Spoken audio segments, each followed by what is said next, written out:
ठीक है, ऑलमोस्ट आ ही गए हैं, क्योंकि बाकी लोगों ने रिकॉर्डिंग्स लेनी है, उन्होंने बोला कि आप लोग क्लास करके मैं फिर उनको रिसेंड कर दूंगी। ठीक है, तो कल हमने मोटा मोटा जाना है कि हाँ, सबसे पहले कल भी ये चीज मैं भूल गई इतनी एक्साइटमेंट में, और आज भी मैं भूल रही हूँ। तो आज गणेश चतुर्थी है, प्लीज आप सभी से रिक्वेस्ट है कि 2 मिनट के लिए आप सभी जो है गणेश जी को या किसी भी इष्ट देव को आप मानते हो, सिर्फ आप 1 मिनट उनको प्रे कर दीजिए। ठीक है, या फिर ओम नमः शिवाय, ओम नमः शिवाय, ओम नमः शिवाय। ठीक है, क्योंकि ये करना बड़ा जरूरी था कल, बट थोड़ा लेट हो रहा था तो मेरे भी दिमाग से निकल गया। कोई भी चीज मैं भूल जाऊं तो प्लीज आप लोग रिमाइंड करा दीजिए। कोई ऐसा इशू नहीं है, कि हो सकता है टीचर भी गलती कर सकता है, कोई बड़ी बात नहीं। ठीक है, तो स्टार्ट करें। जी मैम। ठीक है, अभिषेक आप सुन पा रहे हो? हाँ मैडम, सुन पा रहा हूँ। Okay okay fine. तो कल हमने बात की थी कि ज्योतिष क्या है, क्या आवश्यकता है। तो नेचुरल है, हमारा पास्ट प्रेजेंट और फ्यूचर जानने के लिए ही ज्योतिष की हम ज्योतिष जो है सीखते हैं, या फिर हम किसी ज्योतिषी के पास जाते हैं कि आखिर जो है क्या हमारी जिंदगी में घटने वाला है, या फिर हम जो परेशानियों से झेल रहे हैं उसकी निजात हम उससे कैसे पा सकते हैं। ठीक, अब होता क्या है कि जब हम एस्ट्रोलॉजी सीखते हैं तो बहुत सारी बेसिक चीजें जो है हमें नहीं पता होती, तो मोटा मोटा जैसे कल मैंने आपको बताया, आज मैं आपको बताऊंगी कि आपके जो चार्ट्स हैं, जैसे मैंने कल आपको बताया कि 2 तरीके के चार्ट होते हैं, एक आपका वर्षफल और एक आपका जो लगन चार्ट है उसके। तो प्रिडिक्शन के लिए वर्षफल देख लेते हैं। तो इंस्टेंट जो प्रॉब्लम्स इस साल आने वाली है, वो जब जो है आपका वर्षफल वैदिक से बनाओ, आप लाल किताब से बनाओ, किसी से भी बनाओ, आप उससे आने वाले टाइम का देख सकते हो, 1 साल का। इसके अलावा भी कुछ चार्ट्स हैं जो हमें देखने होते हैं। अब आप लोग नोट्स बना लीजिए, या फिर आपको जब रिकॉर्डिंग्स मैं दूंगी तो फिर आप उनसे नोट्स जो है वो बना लेना। सबसे पहले जो है, जैसे कल मैंने 2 चार्ट बनाए, उसके अलावा एक चार्ट होता है जिसको बोलते हैं प्रश्ना चार्ट। एक तरीके का प्रश्ना चार्ट बनता है कि किसी के पास मान लीजिए डेट ऑफ बर्थ नहीं है, तो प्रश्ना चार्ट बना के उसका आंसर दिया जाता है। उसके बाद ईयरली चार्ट बताया मैंने आपको। उसके बाद एक चार्ट होता है होरा चार्ट। ठीक है, होरा चार्ट क्या होता है? ये भी एक तरह का मंथली चार्ट होता है, मंथली चार्ट भी बनता है। इसी तरीके से लाल किताब में भी बनता है, वैदिक में भी बनता है। ये जो भी चीजें हैं दोनों जगह पे बनती है, इस चीज को आप लेके चलना। ठीक है, तो उसके अलावा एक चार्ट और हम लोग बनाते हैं जिसको बोलते हैं हम इवेंट चार्ट। इवेंट यानी कि कोई घटना होने वाली है, तो हम उसको कैसे जो है देखेंगे, तो वो जो है इवेंट चार्ट बताता है हमें। और ये जो चार्ट हमारा बनता है, चाहे वो लाल किताब हो चाहे ये हो, इन दोनों के चार्ट जो है वो सिर्फ और सिर्फ सूर्य के उगने पे ही बनते हैं, कि सूर्य उस टाइम जो है किस जो है कंडीशन में थे, उसके अकॉर्डिंग आपके लगन जो है वो क्रिएट होता है। लेकिन आपका जो मून होता है, चंद्रमा होता है, वो जिस नक्षत्र में होता है उसके अकॉर्डिंग आपका चंद्र कुंडली बनती है। आपकी जो दशा महादशा जो क्रिएट होती है आपके बर्थ के टाइम जो सामने आती है, वो चंद्रमा के अकॉर्डिंग आती है। हमारे चार्ट 3 तरह के मेन होते हैं, जिसको हम बोलते हैं लगन चार्ट। लगन चार्ट के अलावा मून चार्ट, वेरी इंपॉर्टेंट। उसके बाद सूर्य चार्ट, जिसको हम आत्मा का चार्ट भी कह सकते हैं, कि आप अपनी आत्मा के किस बोझ के तले दबे हुए हो, वो आपको सूर्य का चार्ट बताएगा। तो ये तीनों चार्ट जब आप कंपेयर करोगे, आप लोग आज के बाद चेक करना, जो हम बिल्कुल भी नहीं करते, कि एक आपको लगन चार्ट देखना है अपना, उसके साथ ही आप मून चार्ट बना लो, और तीसरा चार्ट आप सूर्य का बना लो। उसके अकॉर्डिंग आप ये देखो कि तीनों में से कौन सा प्लेनेट है कॉमन डैमेज हो रहा है। कोई एक प्लेनेट जो है सबसे ज्यादा डैमेज हो रहा होगा, वो तीनों में आएगा। कई बार ऐसे होता है कि हम लोग लगन चार्ट में देखकर ये समझ जाते हैं कि मेरा सूर्य या मेरा बृहस्पति बहुत अच्छा बैठा है, समझ लो 4th हाउस में बैठा। जब उसके बावजूद भी बंदा कहेगा कि मुझे इमोशनल बहुत प्रॉब्लम्स है, मुझे इमोशनल बहुत ट्रबल्स है, तो फिर अगर ज्योतिष के लगन चार्ट के अकॉर्डिंग अगर बृहस्पति बहुत अच्छी कंडीशन में बैठा है, तो इमोशनली उसको कोई ट्रॉमा होना नहीं चाहिए। लेकिन जैसे ही आप मून चार्ट या सन चार्ट बनाओगे, तो आपके सामने पिक्चर क्लियर हो जाएगी कि वही जो जुपिटर है, वो किसी और हाउस में चला गया। राशि वही रहेगी, राशियां बदलती नहीं है, सिर्फ हाउसेस बदल जाएंगे। अब इसको आप ऐसे समझ सकते हो कि लगन चार्ट और मून चार्ट अलग अलग काम कैसे करते हैं। कि लगन चार्ट वो है जो आपका परमानेंट घर है। मान लीजिए मैं यहाँ पे दिल्ली में रहती हूँ, यहाँ पे मेरा परमानेंट घर है। चंद्र चार्ट वो है कि मान लीजिए आप किसी ऐसी जगह पे चले गए जहां पे जो है आपका दूसरा घर है। चंद्रमा को आप दूसरा घर लेके चलो, सन चार्ट को आप तीसरा घर लेके चलो। आप मान लीजिए एक दूसरे घर में जाते हैं, तो आपको क्या सेम कंडीशंस मिलेगी?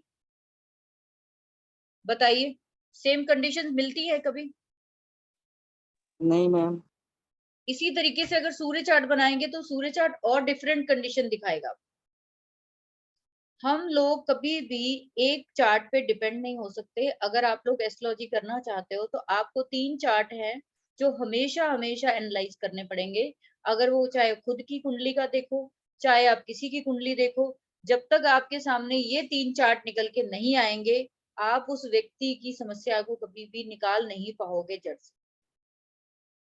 आपको उसका प्रश्न समझना पड़ेगा कि मेरे लिए ये जो मेरा क्लाइंट है या फिर मैं खुद, आप में से ज्यादातर लोग तो अपने लिए ही सीख रहे हैं ना। तो आप ये देखिए कि आपका क्या प्रश्न है।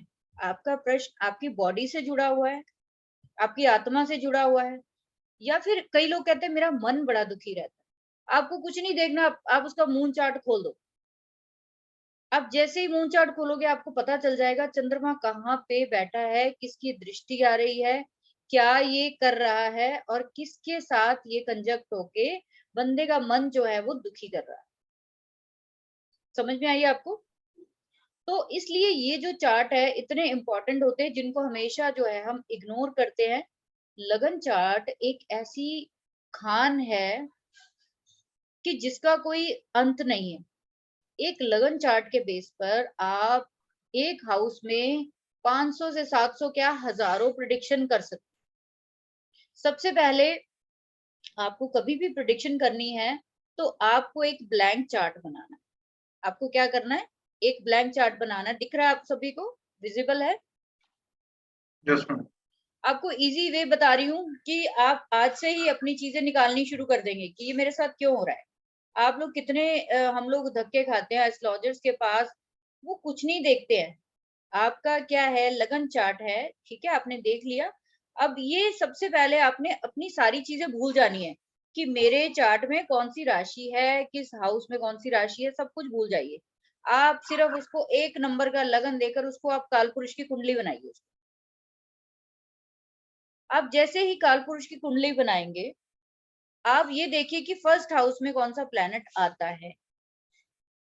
अगर किसी के फर्स्ट हाउस में प्लैनेट नहीं आता तो सबसे बड़ी प्रॉब्लम ये है कि बंदे को अपनी आइडेंटिटी नहीं पता। वो धक्के खा रहा है या फिर वो अपनी जिंदगी में भाग दौड़ कर रहा है, किस चीज के लिए? आइडेंटिटी के लिए।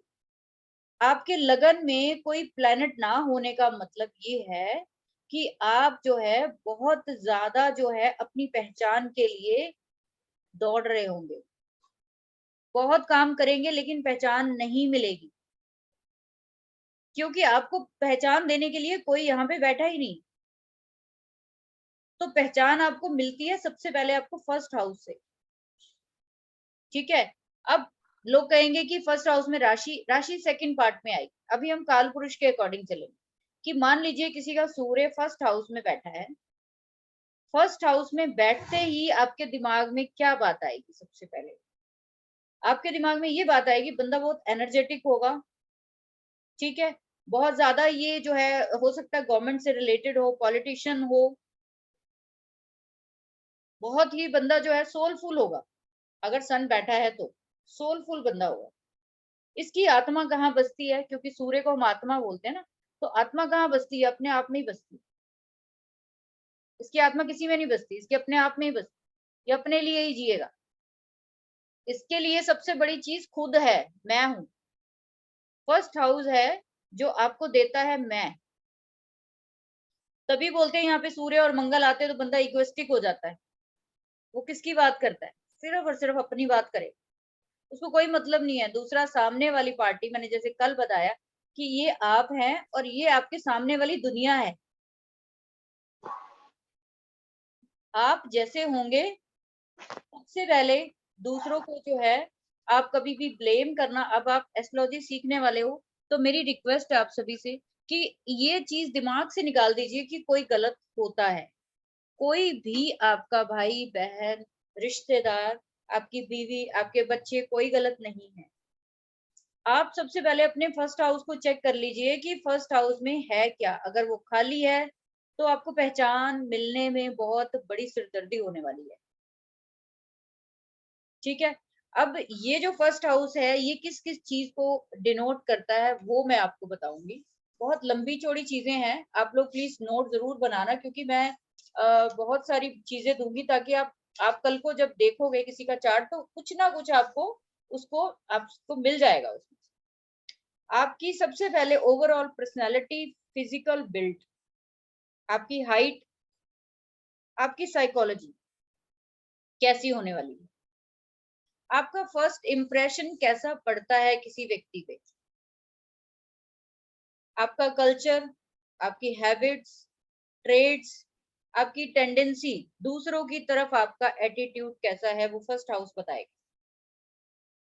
उसके बाद आपके फेशियल इंडिकेशंस, आपके चलने का स्टाइल, कई चीजें होंगी जो आपने सुनी नहीं होंगी, क्योंकि इतने सारे कारक आपको मैं दे दूंगी, कम से कम भी 40 से 50 कारक आपको दे दूंगी। मोटा मोटा आपको क्या पता है फर्स्ट हाउस ही आंखों को पूरी ओवरऑल पर्सनैलिटी, लेकिन उसमें क्या क्या चीजें आ सकती है वो भी पता होना चाहिए। आपके बोलने का तरीका, आपके हंसने का तरीका, आपका दूसरों के साथ बिहेव करने का तरीका, कि कैसे जेस्चर्स, आप कैसे स्टाइल मारते हो। जैसे कि यहाँ पे मरकरी होता है तो वो पर्सन जो है लुक वाइज हमेशा छोटा लगेगा अपनी उम्र से। ठीक है। तो इस तरह से प्लेनेट जब ऐड हो जाएंगे तो उन चीजों की आप और भी ज्यादा, ये सिर्फ आपको काल पुरुष कुंडली के बेस पे बता रही हूँ कि फर्स्ट हाउस में आपको क्या क्या देखना है। आपकी बॉडी का वेट, कई लोग कहते हैं मेरा वेट बढ़ गया, मेरा वेट कम हो गया। जुपिटर जब होता है लगन में तो लोग वेट तभी बढ़ता है क्योंकि फर्स्ट हाउस वेट के लिए है। लोगों को यही नहीं पता होता कि वेट के लिए कौन सा हाउस देखेंगे। तो फर्स्ट हाउस को देखेंगे हम जब भी कोई वेट से रिलेटेड प्रॉब्लम आएगी। उसके बाद आपका जो है स्पेशल फीचर्स कोई भी आपके बॉडी के, जैसे कि समझ लीजिए हेड पे, नेक पे, eyes, nose, lips, shoulder, overall body, क्योंकि इसको ओवरऑल बॉडी कहते हैं। तो ओवरऑल बॉडी में अगर कोई स्पेशल आपके दाग है, कोई मार्क है, किसी भी तरीके का कोई स्पेशल बिहेवियर है आपका, वो सिर्फ और सिर्फ फर्स्ट हाउस बताएगा। दूसरा फर्स्ट हाउस बताता है आपके नान के परिवार, यानी कि आपके नाना के बारे में, जो आपके पेटर्नल यानी दादी के बारे में। ध्यान से सुनिए कि फर्स्ट हाउस आपके नाना के बारे में बताता है और आपकी दादी के बारे में बताता है, दादा के बारे में नहीं बताता। ठीक है। और ये सब चीजें जो मैं आपको बता रही हूँ बड़ी ऑथेंटिक बुक्स में से मैंने लिया है। आप लोग चाहेंगे तो मैं बुक शेयर कर दूंगी एंड में जब पूरा कंप्लीट हो जाएगा। इतना सारा मटेरियल है उसमें कि आप एक साल भी पढ़ेंगे तो वो खत्म नहीं होगी बुक। बहुत अच्छी बुक है। उसी में से सारा कंटेंट मैंने लिया कि आप लोगों को बेसिक जो है मैं उसमें से दे पाऊँ। मुझे कोई छुपाने की जरूरत नहीं है, क्योंकि मेरा ये कोर्स लॉन्च करने का सीधा सीधा मतलब ये था कि लोगों को छोटी छोटी जो कारक तत्व हैं वही नहीं पता। तो आप प्रिडिक्शन कैसे कर सकते हो? आप बड़े से बड़े प्रिडिक्शन के कोर्सेज कर लीजिए, जब आपको कारक नहीं पता तो आपको कुछ भी नहीं पता। इस बात से एग्री करते हैं ना आप लोग या नहीं? जी मैम। ठीक है। और जहां पे भी आपको मेरी कोई गलती लगे, कोई भी दिक्कत लगे, तो आप प्लीज मुझे बीच में ये ना हो आवाज चली जाए, मैं बोलती रहूं, तो आप लोग बीच में थोड़ा हाँ हूँ करते रहा करो, ताकि मेरे को जो है वो कांटेक्ट फील होता रहे कि मेरे सामने।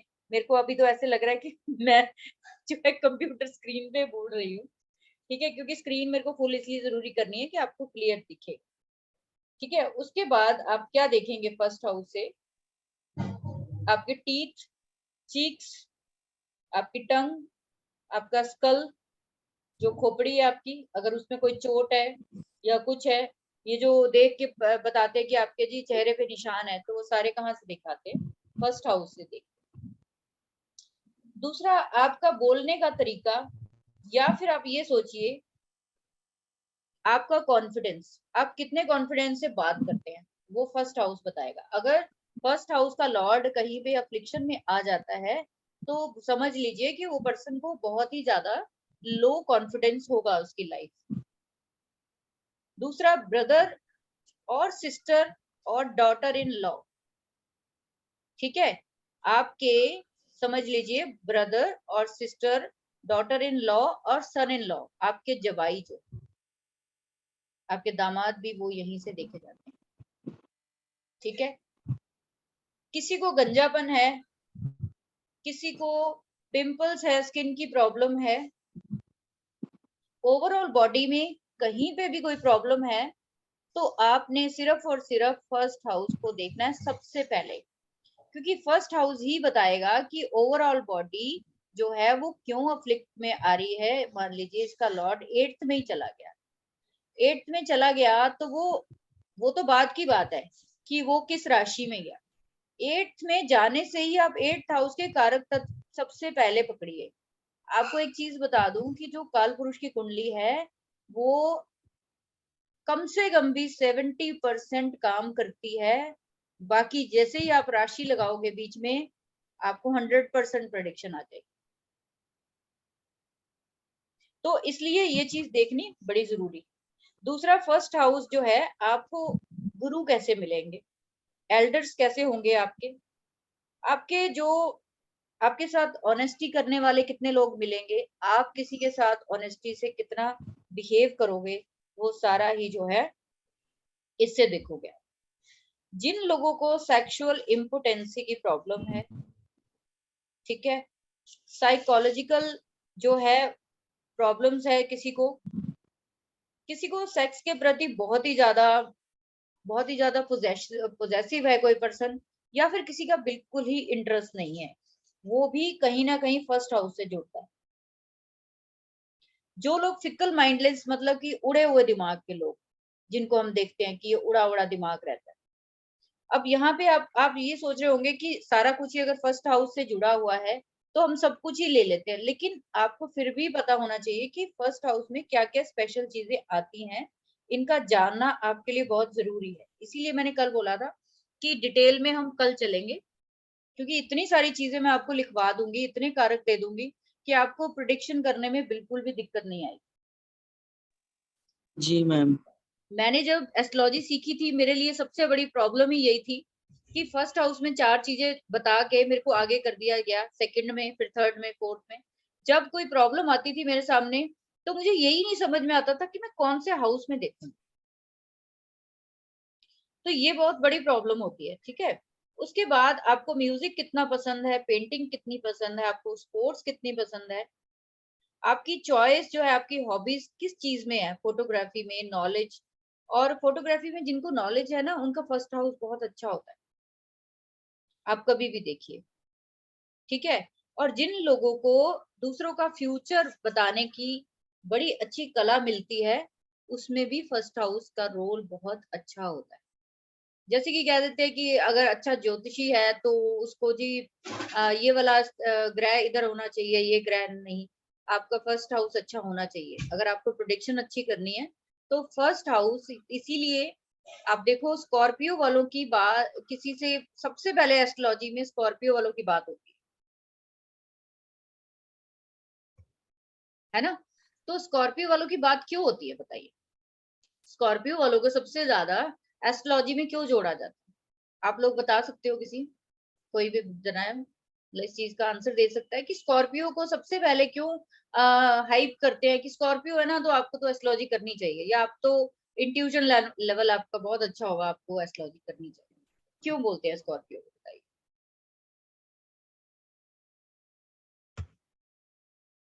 नहीं पता किसी को? चलिए कोई बात नहीं। स्कॉर्पियो वालों का क्या होता है कि फर्स्ट हाउस आपके दिमाग का हाउस है, आपके इंट्यूजन का हाउस है। जब यहाँ पे केतु की राशि बैठेगी, जो सिर्फ और सिर्फ स्कॉर्पियो राशि है, मेरी अपनी स्कॉर्पियो राशि, जब भी आपकी स्कॉर्पियो राशि की दशा, उसमें बैठे प्लैनेट की दशा या उसकी राशि की दशा किसी की भी आएगी ना, तो आप ऑटोमेटिक जो है, ऑकल्ट होता क्या है कि ऑकल्ट की नॉलेज इन लोगों को होती है, ये लोग चले जाते हैं उसमें, ये वो, क्योंकि इनमें एक तो केतु इनका को लॉर्ड है, दूसरा को लॉर्ड इनका मार्स है। मार्स और केतु जब लगन में बैठेंगे तो काल पुरुष में मंगल तो उसका ऑलरेडी हो गया ना, वहां का लॉर्ड, उसके साथ बैठ गया केतु। अब ये दोनों प्लैनेट जब बोलते हैं कि केतु को जो है वो फायरी प्लैनेट लिया गया है, क्योंकि वो मार्स के साथ है, दूसरा वो मार्स का हायर वर्जन है, ये बोला जाता है, जहां तक मैंने सीखा है, मैंने सुना है कि मार्स का हायर वर्जन है। तो आप ये देखो कि अगर मार्स इतना एक्टिव है, तो केतु अगर उसके ऊपर है, और वो उसको इंट्यूजन का पावर कहा जाता है, तो आप सोचिए कि जब स्कॉर्पियो राशि लगन में आएगी और उसमें कहीं पे मंगल या केतु बैठ जाता है, तो उस पर्सन को चलते फिरते भूत प्रेत भी नजर आते हैं, उनको वो शक्तियां नजर आनी शुरू हो जाती है, क्योंकि दोनों ही इतने डिजायर वाले, इतने हाइप वाले, इतने ऊंची सोच वाले प्लेनेट जो है, वो बैठ गए हैं कहाँ पे, लगन में। तो वो इंट्यूजन पावर देगा या नहीं देगा। अब कहानी यहाँ पे ये जुड़ती है कि स्कॉर्पियो तो अगर शुरू से, अगर किसी का लगन है तो वो शुरू से उसको ऐसा होगा, बिल्कुल होगा, लेकिन ये चीज प्रोमिनेंट कब होगी, जब उसकी दशा आएगी। आगे जब हम एडवांस कोर्सेज में पढ़ेंगे कि महादशा या दशा में कैसे प्लेनेट जो है वो मूव करते हैं, कैसे बंदे को बूम दे देते हैं या फिर वो जमीन पे गिराते हैं। आप शुरू से हमारे घर में मान लीजिए कि हमारे घर में 4 कमरे हैं, आप हमेशा सारे कमरे यूज करते हैं। जब कोई गेस्ट आता है तभी हम जो स्पेयर कई कमरे होते हैं उनको हम एक्टिव करते हैं, उनको साफ सुफ करके उनको जो है यूटिलाइज करते हैं। सेम यही होता है दशा का, कि वो दशा हमारे घर में आया हुआ एक मेहमान है। आगे मैं आपको आज ही बताऊंगी कि किस प्लेनेट की कितनी दशा कितने साल की होती है, और वो दशा आपकी लाइफ का कितना परसेंट ले जाती है। दूसरा क्यों बोला जाता है कि शनि, राहु, केतु और जो है बुध, इनकी दशाओं में आपकी लाइफ जो है वो पैटर्न चेंज करती है, कि आपका जो आने वाले टाइम में लैंडमार्क होने वाला है वो इन्हीं दशाओं में होता है सबसे ज्यादा, क्योंकि आपको आगे पता चलेगा कि ये दशाएं ही आपकी लाइफ का कम से कम आधा हिस्सा आपकी जिंदगी का यही ले ले। इसीलिए इनसे डरा जाता है, इसीलिए इनको हाइप किया जाता है कि भाई ये वाली दशा आ गई, अब तुम बच के रहो। तो वो दशा हमेशा नहीं, हमेशा के लिए 19 साल किसी की दशा आई है, तो आप ये देखिए कि हमेशा थोड़ी वो, लेकिन वो जब हाउस में आएगी, उसमें ट्रांजिट होगा वो प्लेनेट, तब ये हरकत होगी, है ना। तो चलिए सेकंड हाउस की बात करते हैं। सेकंड हाउस आता है मोटा मोटा मनी के लिए, जॉब के लिए और आपकी फैमिली के लिए। जैसे मैंने कल आपको बताया कि फर्स्ट हाउस आपका बर्थ होता है जब, तो आपको सबसे पहले क्या मिलता है, आप बताएंगे। सबसे पहले आपको माँ का प्यार मिलता है। साथ जी ही साथ ही मैम। आपको बता दूं कि सेकंड हाउस जो है मून एग्जॉल्ट होता है टॉरस में। क्यों होता है, उसका कारण यही है कि जब बच्चे का जन्म होता है तो उसको सबसे पहले माँ चाहिए, उसको सबसे पहले दूध चाहिए, उसको कुछ नहीं चाहिए, ठीक है। तो ये फूड का हाउस इसीलिए सेकंड हाउस बोला जाता है, कि फूड क्या चाहिए आपको, एक बच्चे को जन्म देने के बाद उसको दूध चाहिए, उसको और कोई फूड, उसका तो वही फूड होता है ना, उसको और क्या चाहिए, फैमिली चाहिए, उसको एनवायरनमेंट चाहिए अपनी फैमिली का, जो उसको संभाल सके। अब उसको एनवायरनमेंट कब मिलेगा, जब पैसा होगा फैमिली में। तो सारी चीजें कनेक्टेड हो गई ना, भाई पैसा होगा तो आपको दूध मिलेगा ना, तभी तो माँ आपको दूध दे पाएगी। तो सेकंड हाउस की कंडीशन आपको ये बताएगी कि आपका जो लालन पालन है वो कितना अच्छा हुआ है।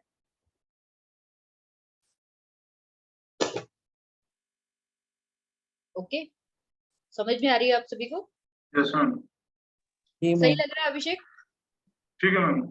ओके, आगे देखेंगे हम सेकंड हाउस के और कारक तत्व। आप नोट करिए कि सबसे पहले सेविंग और इन्वेस्टमेंट, आपके जितने रिटर्न्स, जितने आपके प्रॉफिट लॉस, आप सेकंड हाउस से देखेंगे। आपकी, आप अमीर होने वाले हो या गरीब होने वाले हो, सेकंड हाउस से पता चलेगा। कितने आर्टिस्टिक नेचर के हो, सेकंड हाउस बताएगा। म्यूजिशियन जो है, मैगजीन छापने वाले, जर्नलिस्ट जो है, और जिन लोगों को मैन्युस्क्रिप्ट जो है लिखने की बहुत शौक होता है वो, और जिन लोगों को स्टैम्प्स और कॉइन्स इकट्ठे करने की बहुत शौक होता है, वो भी सेकंड हाउस से। घर को ब्यूटीफाई करने की, डेकोरेशन करने की जिन लोगों को बहुत ज्यादा, वो सारी ब्यूटिफिकेशन यहाँ से देखें।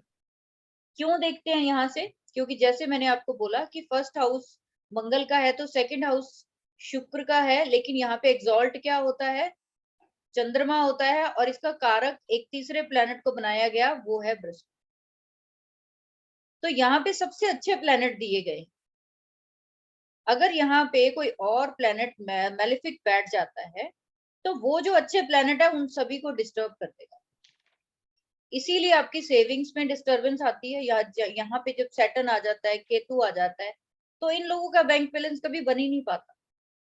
चाह के भी ये पैसा नहीं रोक पाते अपने पास, चाह के भी ये इन्वेस्टमेंट नहीं कर पाते या लॉस हो जाता।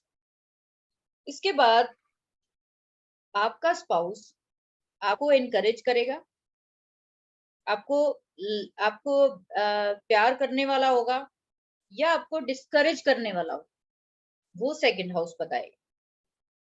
आपकी कितनी वेल्थ कलेक्शन है जिंदगी में या आपकी फैमिली की, ये सभी जो सेकंड हाउस बताएगा। स्टेप ब्रदर और स्टेप सिस्टर, ठीक है, सौतेले भाई और बहन सेकंड हाउस से ही देखे जाएंगे। ये चीज जानने के लिए इतने लोगों को पूछा, किसी को भी नहीं पता था कि स्टेप जो फैमिली होती है वो कहाँ से देखते हैं, ठीक है। तो यहाँ पे कोई ऐसा प्लेनेट होता है कई, जिनके भी आप लोग चेक करना आप कि अगर किसी के नोन में है स्टेप ब्रदर या सिस्टर, तो आप उनका सेकंड हाउस चेक करिए कि वहां किस प्लेनेट की वजह से। ज्यादातर मैं आपको बता देती हूँ, मैंने जो देखा है वो सैटर्न की वजह से, सैटर्न या मरकरी यहाँ पे होता है। तो सैटर्न और मैडम कौन सा? Mercury, mercury. ठीक। सैटर्न और मरकरी जो है ना दे देता है।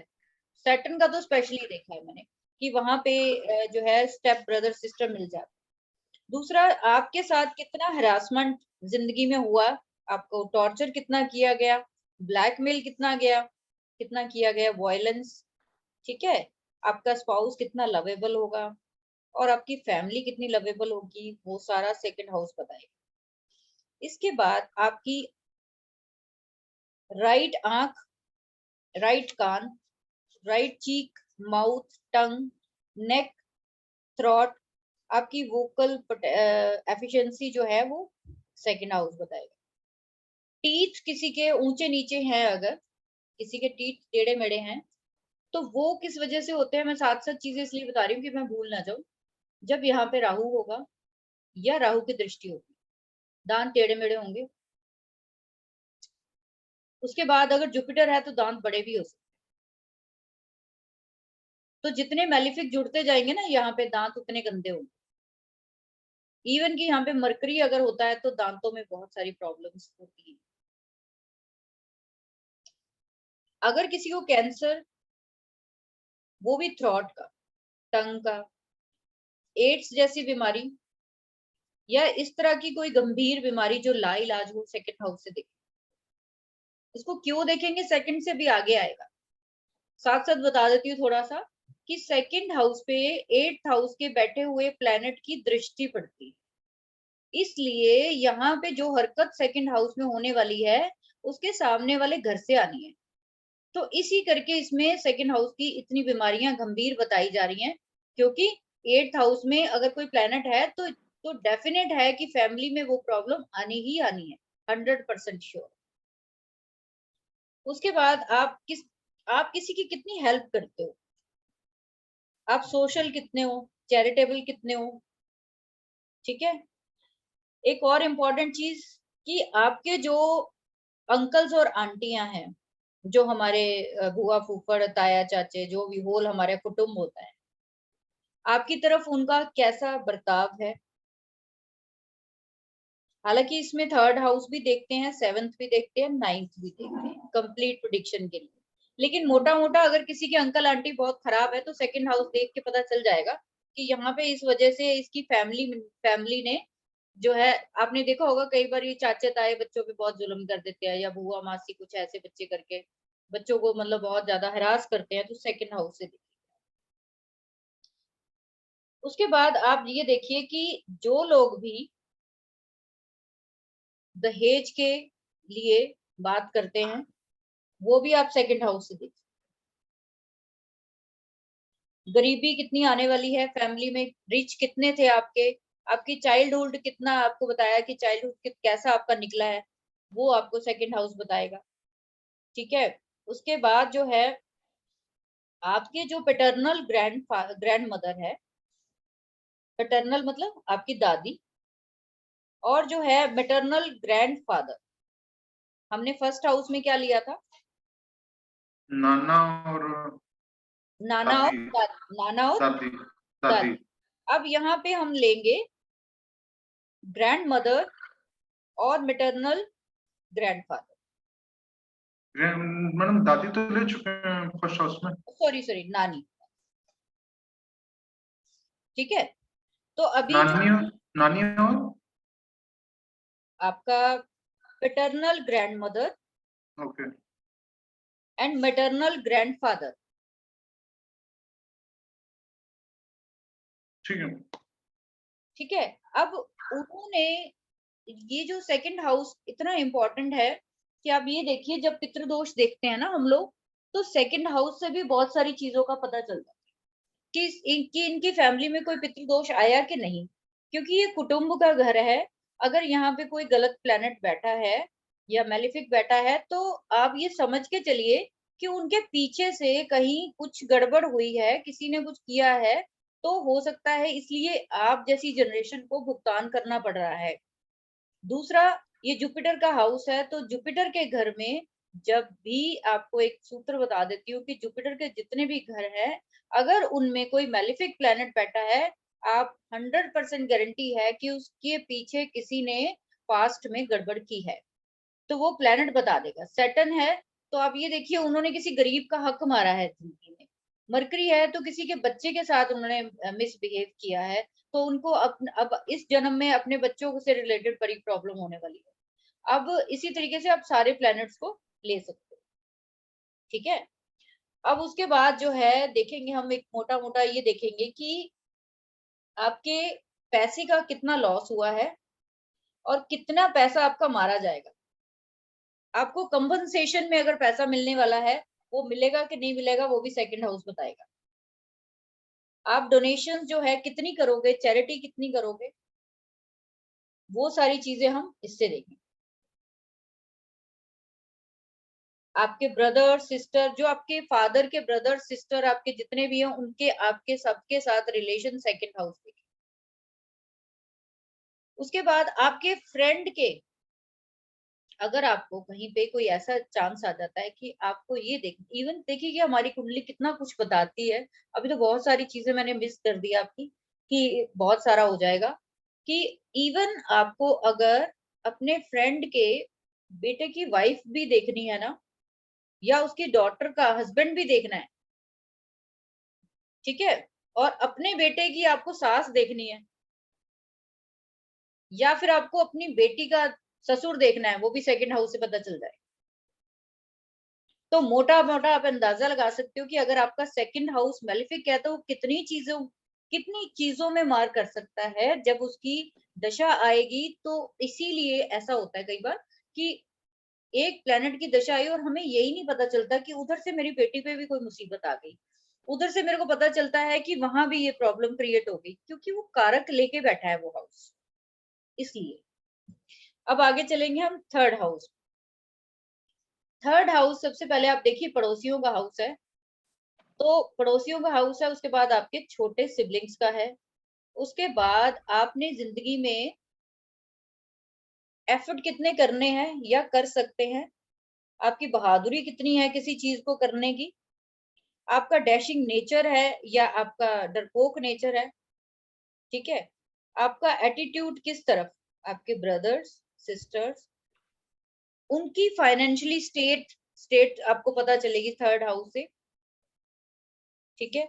इसके बाद आपका क्या, आप अपने बहन भाइयों को कितना लूटोगे या वो आपको कितना लूटेंगे, ये थर्ड हाउस बताएगा आपको। आपके जो कई बार हम इलाज करवाते हैं तो हमें सक्सेसफुल इलाज नहीं मिलता मेडिसिन का, वो भी थर्ड हाउस से रिलेटेड है कि आपके मेडिकल अगर ट्रीटमेंट फेलियर हो रहे हैं तो थर्ड हाउस में बैठा प्लैनेट बता देगा कि वो क्यों हो रहा है। कहीं अगर उसकी दशा ऐसी चल रही है खराब प्लैनेट की तो वो इलाज बंदे को नहीं मिलता है, वो बहुत कुछ कोशिश करता है लेकिन उसको इलाज नहीं मिलता। और दूसरा, अगर ये गलत प्लैनेट यहाँ पे है तो आप ये देखिए कि वो पर्सन जो है थर्ड में अगर गलत प्लैनेट है तो तांत्रिकों के चक्कर में, झाड़ फूक वालों के चक्कर में या फिर स्पिरिचुअल हीलर के पास जाएगा, ये सारा थर्ड हाउस बताएगा। ये प्रैक्टिकल देखा है मैंने, है प्रैक्टिकल है मेरे पास, ऐसे 2-3 हॉरोस्कोप है ना, होता है कि हाँ नहीं होता पता है। है? वो प्रैक्टिकली तांत्रिक के पास जाएंगे और दूसरे का बुरा करेंगे। तो देखो कितनी बड़ी चीज है ना, तो ये चीज है कि अब वो पर्सन कैसे लोगों के पास जाएगा, क्यों जाएगा बताओ, अब इससे और यहाँ कल पे जो आपने राहु के लिए बताया था 9th में, वो भी प्रैक्टिकल है। हाँ, क्योंकि हाँ आप देखिए थर्ड के ऑपोजिट क्या है, 9th है। तो आप आपके साथ जो है वो कैसे लोग जुड़ने वाले हैं वो नाइन्थ हाउस बताएगा। नाइन्थ हाउस में राहु बैठा है ना तो आपको चीटर्स के पास ही लेके जाएगा। वो खुद चीटर है, मैं जानता हूँ मैडम ऐसे। तो क्यों बोलते हैं कि आपको ज्यादा कुछ करने की जरूरत ही नहीं, वो राशियां वगैरह तो सीखना चलो बहुत जरूरी है, वो एक अलग पार्ट है। आप अगर काल पुरुष के अकॉर्डिंग ही जाओ ना, आपको बहुत सारे आंसर मिल जाए। इसीलिए लाल किताब फेमस है इन चीजों के लिए, कि जिनको बिल्कुल प्रोडिक्शन नहीं आती वो लाल किताब सीखें और वो बहुत मार्वलस चीज जो है फर्स्ट डे से ही पकड़ सकते हैं। और सब कुछ लिखा हुआ है, आपको कोई मेहनत नहीं करनी है उसमें, सिर्फ सूत्र थोड़ा सा ध्यान रखने हैं आपको, है ना। उसके बाद आपको सोर्स ऑफ इनकम देखनी है, किसकी, मदर की और स्टेप मदर की, या फिर आपकी मदर का जो काम करने का एनवायरनमेंट है वो कैसा है, अच्छा है या बुरा, वो आपको पता चले। आपके ब्रदर सिस्टर कितने कामयाब होने वाले हैं, उनमें कैसी स्किल है, आप में कैसी स्किल है, आप किसी चीज को कैसे फेस करते हैं। रेसलिंग, कराटे, कबड्डी, जिन लोगों को बहुत ज्यादा शौक है थर्ड हाउस उनका, यानी कि आप ये देखिए कि राइट हैंड है, राइट हैंड से ही हम सारा वेट उठाते हैं। तो जो भी करेजियस लोग होंगे उनका जो है थर्ड हाउस मेलिफिक जो है वहां पे होंगे, और यहाँ पे मेलिफिक होने बड़े जरूरी हैं। उसका रीजन ये है कि अगर यहाँ पे सॉफ्ट प्लैनेट होंगे तो वो बंदा करेज नहीं कर पाएगा, उसको सब कुछ आसानी से वैसे ही मिलने वाला है। इसीलिए बोला जाता है कि थर्ड हाउस में अगर कोई बहुत बेनिफिक प्लैनेट बैठा है तो उस पर्सन को ज्यादा मेहनत नहीं करनी पड़ती, ऐसे ही हंसते हंसते चीजें मिल जाती हैं, ठीक है। तो इसलिए यहाँ पे जब शनि, राहु, केतु ये सब चीजें बैठते हैं ना तो बंदे का धुआं निकाल देते हैं। क्यों निकाल देते हैं, कि भाग्य जागेगा कैसे, हर बारी तो वो रुकावट डालेगा, हर बारी रुकावट डालेगा, इतने ज्यादा उसको फेलियर्स देगा, इतने ज्यादा, तब जाके कहीं पे तभी बोला जाता है कि भाग्य तो होगा उदय, होगा जरूर, बट कोई गारंटी नहीं होती कि कितनी बार करने के बाद हो। यहाँ पे आके एस्ट्रोलॉजर्स मार खा जाते हैं। यहाँ पे सिर्फ एक ही इलाज है, यहाँ पे मेलिफिक बैठे हैं तो उनको बोलो भाई प्रयास करते रहो, कोई मतलब नहीं है कब होगा, जब जब तुम्हारे कर्मास कटेंगे तो आ जाएगा सामने, रिजल्ट आएगा जरूर। कई लोगों का नहीं भी आता है, मैंने ऐसे लोग भी देखे, नहीं आता उनका, वो पूरी लाइफ उनकी धक्के खा के निकलती है। तो फिर इसका मतलब ये हुआ कि आप क्या यहाँ पे कर्मास नहीं कट रहा। दूसरा क्या है कि अगर आप ये देखिए, जैसे मैंने कल आपको बोला कि नाइन्थ हाउस के ऑपोजिट, जब आपके जो भी सेवेंथ हाउस में जो आपका हाउस है वो आपको कंप्लीट करता है।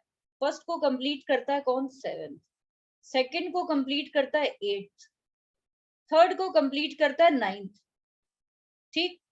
अब जब तक आपके 9th यानी भाग्य नहीं जागेगा, आप जितना मर्जी कोशिश कर लो, वहीं के वहीं रहो। तो इसलिए यहाँ पे जो है अच्छे प्लैनेट होने अच्छे माने जाते हैं जी, लेकिन वो लोग ना कामयाब नहीं होते जाते, वो अपनी पुश्तैनी जायदाद पे बैठे होते जाते हैं। यहाँ पे अच्छे प्लैनेट का सीधा सा मतलब है कि वो पीछे से बहुत अच्छा कुछ करके आए हैं, भाग्य सारा कुछ लेके ही आए हैं। तो उनको थोड़ा बहुत करने से आप देखिए कि किसी का मून है तो उनको मदर से प्यार बड़ी आसानी से मिल जाता है, किसी का जुपिटर है कोई दिक्कत नहीं है, शिक्षा बड़ी जल्दी आसानी से मिल जाएगी। बाकी थर्ड हाउस को बोलते हैं कि आपके जो कितने रियल ब्रदर सिस्टर होंगे और कितने जो है वो स्टेप या फिर वो होंगे। दूसरा एक और चीज इंपॉर्टेंट थर्ड हाउस से देखेंगे क्या कि आपकी मदर ने कितने उनके एबॉर्शंस, उनकी प्रेगनेंसी कितनी लॉस्ट हुई, वो भी हम थर्ड हाउस से देखेंगे। दूसरा उन आपके ब्रदर सिस्टर कितने, मतलब वो एक ही बात हो गई कि उनकी डेथ या किडनैपिंग अगर किसी की हुई है, मान लीजिए बचपन में किसी पर्सन की आपके पास केस आता भाई किडनैप हो गया, तो आप ये देखिए वो थर्ड हाउस से देखा जाएगा किडनैपिंग। क्योंकि क्यों देखा जाएगा, क्योंकि वो 4th से 12th है, तो मदर का जो भी लॉस होना है वो थर्ड हाउस से होना। तो आपकी मदर की जिंदगी में अगर कोई बहुत हर्डल्स आए हैं, वो भी आप थर्ड हाउस से चेक कर सकते हो कि इसकी जिंदगी में क्या क्या हुआ। ठीक, उसके बाद हम चलेंगे आपके लिखने का तरीका, आपके इंटरव्यू देने का तरीका, आपकी राइटिंग स्किल्स। ये तो मोटी मोटी है, ये तो सभी को पता है कि थर्ड हाउस है, राइटिंग का है, आपकी स्पीच का है, ये वो सब कुछ, ये तो आम चीजें हैं। जो लोग भी पॉलिटिक्स में नॉमिनेशन करते हैं पार्लियामेंट में, जब नॉमिनेशन होता है उनका जो पेपर वर्क होता है वो सारा यहीं से देखा जाए। उनका क्लियर होगा कि नहीं होगा, बहुत बढ़िया, हो सकता है आगे आने वाले टाइम में आप बड़े एस्ट्रोलॉजर बन जाओ, तो हो सकता है पार्लियामेंट वाला कोई बंदा मिल जाए कि मेरा नॉमिनेशन होगा कि नहीं होगा, तो थर्ड हाउस देख लेना, वो बता देगा आपको कि होगा कि नहीं होगा। दूसरा आपकी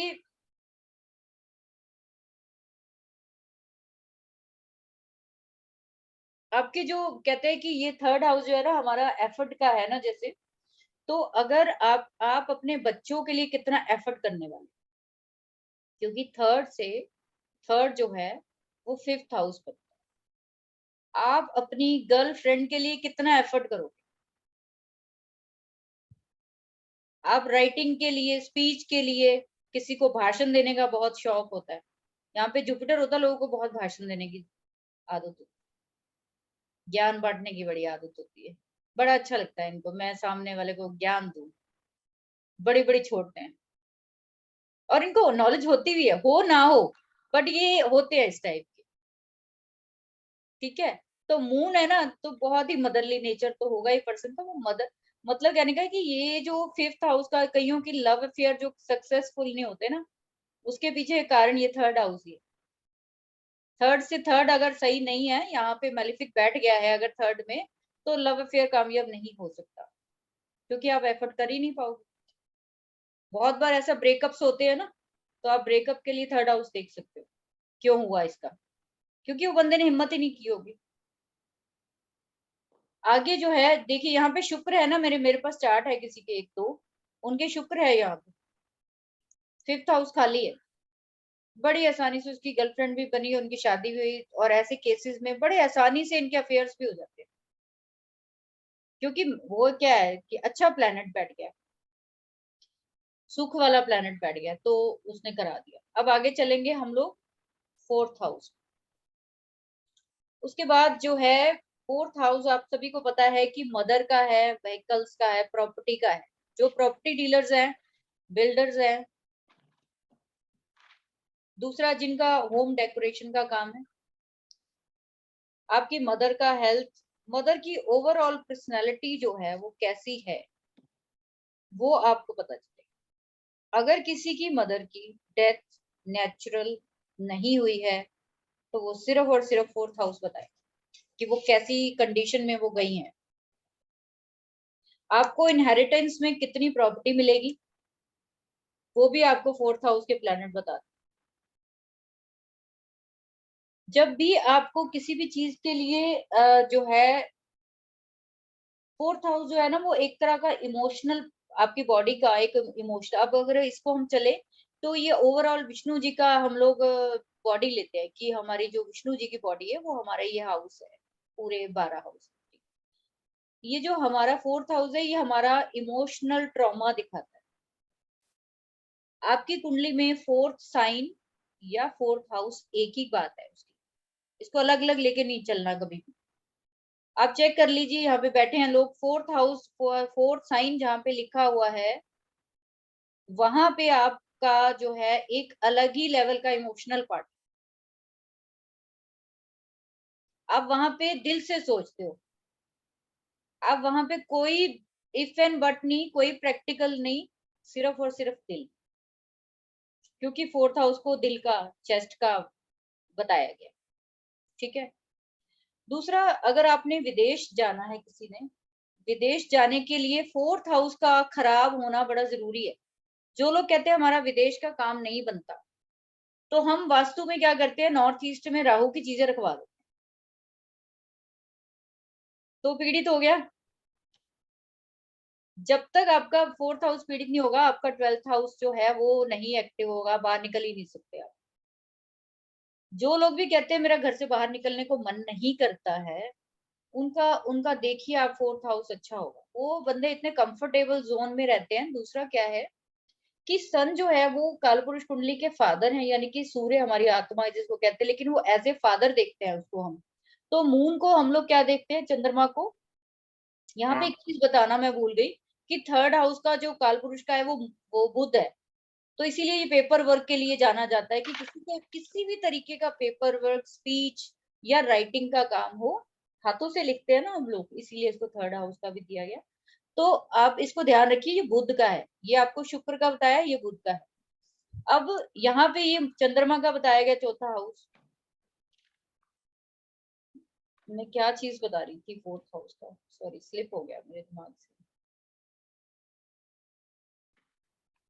क्या चीज बता रही थी अभिषेक, मेरे को ध्यान से निकल गया। फोर्थ हाउस आप बता रहे थे, हाँ चंद्रमा का, चलो, चंद्रमा का। चंद्रमा का है ना। तो मैं रानी ये कह रानी रही बता थी रहे कि थे। आपकी कुंडली में जहाँ पे चंद्रमा है ना, वहां पे ना वो पर्सन क्वीन लाइक फील कर,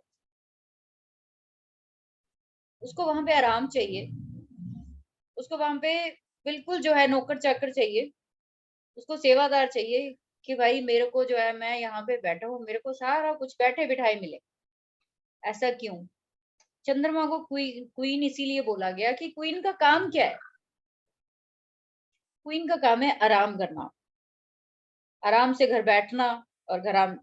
किसी का अगर 10th हाउस में कहते हैं कि फोर्थ साइन आता है, तो वो पर्सन का ना वर्क प्लेस बड़ा ही आरामदायक हो। वो पर्सन चाहेगा कि मेरा वर्क प्लेस ऐसा हो जहां टांगे सीधी करके बैठूं, या एक बेड वेड भी लगाओ, थोड़ी देर जरा वहां आराम कर लिया जाए।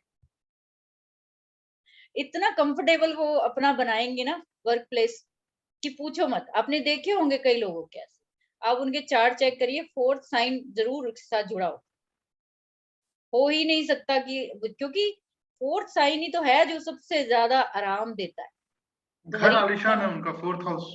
है, फोर्थ साइन अगर 10th हाउस में है तो मैं देखा हूँ घर बहुत आलिशान रहता है उनका। घर आलीशान तो बनेगा ही, नेचुरल है वो तो, घर आलीशान बनेगा। प्रोफेशन भी आलीशान होता है कई बार, बड़ा आरामदायक बैठ के कुर्सी पे करने वाले प्रोफेशन होते हैं कई लोगों के, कोई सिरदर्दी नहीं, बड़ी क्वीन लाइक जिंदगी। फोर्थ साइन इज क्वीन, तो जहां भी फोर्थ साइन जिस हाउस में आ गया वहां पे क्वीन आ गई समझ लो, और उसने आगे वहां पे आराम ही देना। अब ये आराम में खलन कब पड़ेगा? ऐसा तो है नहीं है फोर्थ साइन है तो खाली भी आराम ही मिलेगा। खलन तब पड़ेगा जब फोर्थ साइन जो है अफ्लिक्शन में आ जाएगा, जब आ गया यहाँ पे शनि राहु केतु कुछ ऐसे प्लैनेट आ गए। क्योंकि मून क्या है, इसको मिल्क से जो है वो बताया गया कि पानी, लिक्विड चीजें, आइसक्रीम्स, और जिन भी लोगों का आइसक्रीम्स का काम है, या जिन भी लोगों के जो है लिक्विडिटी यानी कि पैसे से रिलेटेड काम है, देना लेना, 24 घंटे पैसे में जो लोग रहते हैं कि हाथों में नोट रहते हैं जिनके, तो वो सब फोर्थ हाउस से ही है। ठीक है। इसके बाद आपकी, आप कल ये लोग, आप कल सारे लोग चेक करना, ये मून वाला जो स्पेशल मैंने बताया ना, ये आप चेक करना दो चार चार्ट्स में सभी लोग कि वैसा है कुछ कि नहीं है।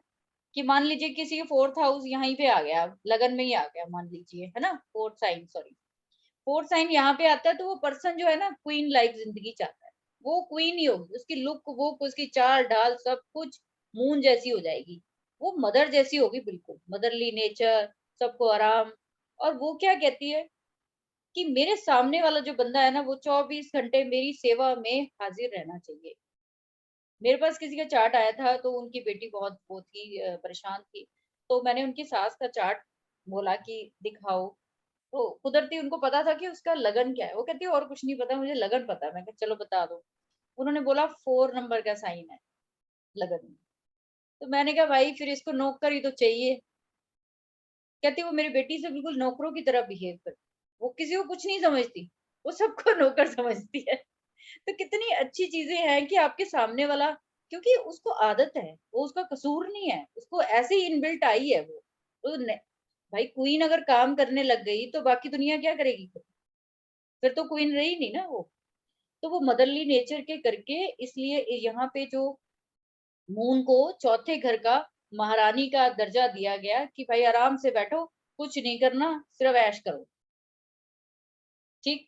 अब यहाँ पे जब आपके घर की जो चोरियां होती हैं, यानी कि जो थेफ्ट होते हैं आपके घर में, जो म्यूनिसिपल से आपके जो म्यूनिसिपल कॉर्पोरेशन की जो रिस्ट्रिक्शंस लगती है, कई बार एमसीडी के वो आ जाते हैं ना, कई बार नोटिस वोटिस लगाने, तो 4th हाउस से पता चलेगा आपकी कितनी गाड़ियां किस दशा में चोरी होनी है, आपकी कितनी गाड़ियां किस दशा में बननी है, बिकनी है, वो सारा 4th हाउस बताए।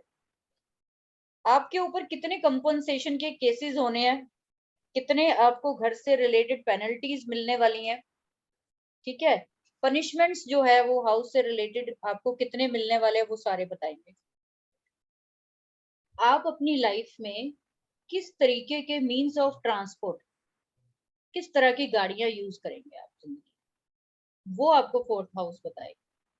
कितनी ज्यादा सुख सुविधाएं मिलने वाली हैं, आप ट्रेन से, एयर से, या फिर आप पैदल यात्रा करोगे, वो सिर्फ और सिर्फ मून बताएगा, यानी कि चौथा आपको घर बताएगा। ठीक है। उसके बाद कई बार क्या होती है कि एक्सीडेंट्स हो जाते हैं, एक्सीडेंट्स के बाद जो आपकी कंपनसेशन या रिकवरी जो है वो होगी या नहीं होगी, वो सिर्फ 4th हाउस से पता चलेगा।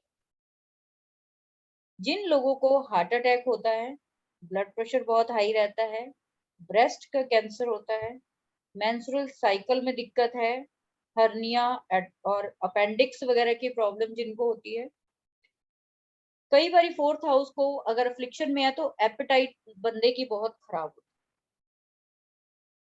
ठीक है। इसकी वजह से जो है उसको जो है बड़ी सारी प्रॉब्लम्स जो है वो खराब हो जाती है उसकी।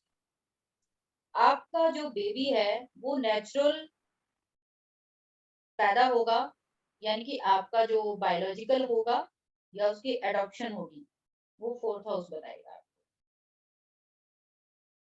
उसके बाद जो है आपका जो आपकी म्यूचुअल जो अंडरस्टैंडिंग है अपने पेरेंट्स के साथ है, वो आपको 4th हाउस बताएगा। क्योंकि कहीं ना कहीं 4th हाउस मन से जुड़ा हुआ है ना, तो यहाँ पे अगर अफ्लिक्शन है तो बच्चे होने में बड़ी दिक्कत होती है। अब इसका भी आप कारण समझिए कि क्यों यहाँ पे बच्चों के लिए बोला गया है कि अडॉप्शन होगी या आपके बायोलॉजिकल बच्चे होंगे। आप बता सकता है कोई यहाँ पे मैंने क्यों लिया 4th? 5th का 12th। हाँ, क्योंकि जिसके भी 5th 12th में वो हाउस आ रहा है, वही उसके आगे वाले का कारण है, उसका काम ना होने का कारण उसके पीछे वाला घर है। हमेशा किसी भी हाउस का 12वां घर, यानी कि 5वें का 12वां चौथा बनता है। वो कैसे बनता है, जैसे यहाँ पे जो लोग बिल्कुल नए हैं उनके लिए बता देती हूँ कि जैसे एक का 12वां हाउस ये बनता है, क्योंकि ये एंड में है और यहाँ से आप काउंट करना शुरू करोगे तो ये 12वां, यानी कि इसका लेस कर रहा है, इसको खत्म करने वाला है। इसको बढ़ाने वाला कौन है? सेकंड हाउस है। फर्स्ट हाउस को खत्म करने वाला कौन है? 12th हाउस है। तो ये तीनों तीन तीन हाउसेस हमेशा हमेशा साथ साथ चलते हैं। आप किसी भी हाउस को जब देखोगे तो आप उसके पीछे का हाउस भी चेक करोगे, आप उसके आगे का हाउस भी चेक करोगे। इसी को आगे पाप कर्तरी, शुभ कर्तरी, बड़े सारे जो योग बनते हैं वो 2 12 के कॉम्बिनेशन से ही बनते हैं। जो 2 और 12 का जब कॉम्बिनेशन बनते तब जाके उसको शुभ करते, ये सब नाम जो है बड़े डिफरेंट दिए गए। जो लोग गैम्बलिंग करते हैं अपने घर में या बाहर, जुआ खेलते हैं, एंटरटेनमेंट जो है उसकी लाइफ की कितनी होगी, वो 4th हाउस से पता चल जाएगा आपको। जिन लोगों को हॉर्स राइडिंग बड़ी पसंद है, किटी पार्टीज बड़ी पसंद है, गैम्बलिंग बड़ी पसंद, सारी 4th हाउस से आएगा। कई बारी क्या होता है कि पब्लिक ट्रांसपोर्ट से के जो व्हीकल्स होते हैं, जैसे कि जो मिलिट्री के होते हैं, जैसे मिलिट्री के पब्लिक ट्रांसपोर्ट्स होते हैं, ठीक है? कई बारी आपने देखा है कि उनसे एक्सीडेंट्स हो जाते हैं कई बार। एक लोकल लोगों के उनसे एक्सीडेंट हो गया। वो भी जो है मान लीजिए मिलिट्री का कोई ट्रक जा रहा है और उसका एक्सीडेंट हुआ है, किसी लोकल यानी कि जो देशवासी का हो गया, तो वो भी 4th हाउस से देख सकते हो। ऐसे कई बार एक्सीडेंट्स हो जाते हैं कि बंदा जा रहा है और गाड़ी से टकरा गया। इन जनरल भी एक्सीडेंट देख सकते हो आप यहाँ पे और वैसे भी देख सकते हो, वो भी देखा जाता है। कौन लोग जो है स्मगलिंग वगैरह के चक्कर में पड़ते हैं, वो भी 4th हाउस बताता है। स्मगलर्स जो होते हैं, किन लोगों के जो है स्टोरेज यानी कस्टडी में जो लेकर किन लोगों को कैसी सजा दी जाती है या उसको मिलेगी, वो भी 4th हाउस में। आपके रिस्क, डेंजर्स किस तरीके के हैं, किस तरह के आप जिंदगी में लोगे। दूसरा, जो लोग इन्वॉल्व होते हैं ड्रग्स में, ठीक है? अब आप ये बोलोगे कि ड्रग्स का क्यों नाम लिया गया यहाँ पे या इन चीजों को? जब भी 4th हाउस में कोई मैलेफिक प्लैनेट्स आते हैं, तो जैसे कि शनि आ गया या राहु आ गया, ड्रग्स का मतलब यहाँ पे ये नहीं है कि कोई नशा ही करता होगा। ड्रग्स का मतलब दवाइयाँ भी है। अब हर चीज़ को सिर्फ नेगेटिव नहीं हम ले सकते। किसी बंदे का बहुत ज़्यादा दवाइयाँ जो है इनटेक करता है, वो 4th हाउस उसका अफ़्लिक्शन में होगा, तो वो बहुत सारे ड्रग्स ले, है ना? तो इस तरीके से भी आप इसको देख सकते हैं। इसके बाद जो है हम आगे जो है देखेंगे कि कंस्ट्रक्शन ऑफ स्कूल्स, अगर आपका कोई प्रोफेशन ऐसा है कि आप टीचर हो या कुछ है, आप अपना स्कूल बना पाओगे। कोई डॉक्टर है, आप अपना हॉस्पिटल बना पाओगे, अपनी डिस्पेंसरी, या कोई पुजारी है तो आप अपना टेम्पल बना पाओगे। ये सारी धर्मशाला बना पाओगे। कईयों को होता है ना कि मुझे एक धर्मशाला बनाना है, 4th हाउस उसके साथ जुड़ा होता है। उस पर्सन को इस वहीं से सारी वो मिलती है। किसी भी पर्सन का मेंटल एनवायरनमेंट और उसका होम एनवायरनमेंट, वो चौथे हाउस से ही होगा। ये चौथा हाउस जितना अफ्लिक्शन में होगा, उतने ही ज्यादा उसके ट्रॉमा जिंदगी में होंगे। 4th से अगर भावत भावन आगे एडवांस का पार्ट है, मैं बता देती हूँ लेकिन फिर भी थोड़ा सा आपको कि 4th से 4th आपका क्या पड़ता है, 7th हाउस पड़ता है। जितनी शांति आपके मन में होगी, उतने ही शांति से आप अपने स्पाउस से पेश आओ। जितने अशांत आप होगे, उतने ही अशांत आप अपने पार्टनर को करने वाले। कई बार लड़कियों के यहाँ पे कुंडली में यहाँ पे गलत ग्रह लिखे पड़े होते हैं, शनि राहु केतु जैसे। वो खुद ही इतनी अशांत होती है, अपने स्पाउस को बहुत परेशान करती है। तो इस तरीके से भी आप देखोगे कि आपका स्पाउस अगर बहुत परेशान करता है किसी को, कोई ऐसा केस आपके पास आता है, भाई मैं अपनी वाइफ से बहुत दुखी हूँ, आप उसकी वाइफ का चेक कर लीजिए, 4th हाउस अफिक्शन में हो, ठीक है? क्योंकि जब तक बंदा खुद अशांत नहीं होगा ना, वो किसी को अशांत नहीं करेगा। तभी तो 4th हाउस में जब बृहस्पति आता है तो सबसे अच्छा जी खुश हो जाते हैं, बृहस्पति आया, बृहस्पति आया। क्योंकि यहाँ से जो है 4th से 4th अगर देखेंगे तो उसके शांति होगी, वो बड़े पेशेंस के साथ अपने स्पाउस के साथ चलता होगा, वो बड़ी समझदारी से पेश आता होगा वो। उसको कोई मतलब बड़ा एक्सेप्टेबल नेचर होता है। आज ही मैंने जो सुना कि कहीं पे कि जुपिटर अच्छा होता है तो बंदा बहुत एक्सेप्टेबल होता है। उसकी जो इंद्रियाँ है ना वो खुली होती है। वो हर किसी की बात सुनना चाहता है। वो अपने हर किसी की बात एडॉप्ट करना चाहता है, सीखना चाहता है। और जैसे ही जुपिटर खराब होता है, तो बंदा सुनना बंद कर देता है, सुनना ही नहीं। एक्सेप्ट ही नहीं करना किसी की बात को, डिनाई करना है हर चीज़ में, रोक-टोक करनी है, नहीं आपको क्या पता, मेरे को पता है। खराब निशानी एक ही है जुपिटर की सबसे बड़ी, वो बंदा कहना नहीं मानेगा कभी। चाहे वो आपका बच्चा हो, फादर हो, रिश्तेदार हो, कोई भी। ऐसे ही लोग ज्योतिष जैसी चीज़ों को बुरा कहते हैं। क्योंकि वो एक्सेप्ट ही नहीं करना चाहते कि ऐसी भी कोई चीज है। और हम जैसे लोग जो जुपिटर थोड़ा सा अच्छा लेके बैठे हैं, हम कहते हैं इसके अलावा तो कुछ है ही नहीं जिंदगी में, ये तो हमारी जिंदगी के भेद खोलने के लिए बैठा है, ये साइंस तो एक ही प्लेनेट जो है कैसे देखो नेचर चेंज कर देता है पर्सन का, है ना। आपके डोमेस्टिक मैंने बता दिया, हैप्पीनेस, मेंटल डिस्टरबेंस, स्लीपलेसनेस, आपकी नींद कैसी है वो भी आपका फोर्थ हाउस बताएगा। बिकॉज आप ये देखिए कि फोर्थ हाउस से नाइन्थ हाउस जो है वो 12th बनता है। जब आपका स्लीप पैटर्न अच्छा होगा तो ऑटोमेटिक आपका जो है मन की शांति बहुत अच्छी, या फिर आपके मन की शांति बहुत अच्छी होगी तो आपको नींद का स्लीप पैटर्न अपने आप ऑटोमेटिक ठीक हो जाएगा। अब ये इसका अच्छा होना इतना ज्यादा जरूरी है फोर्थ हाउस का।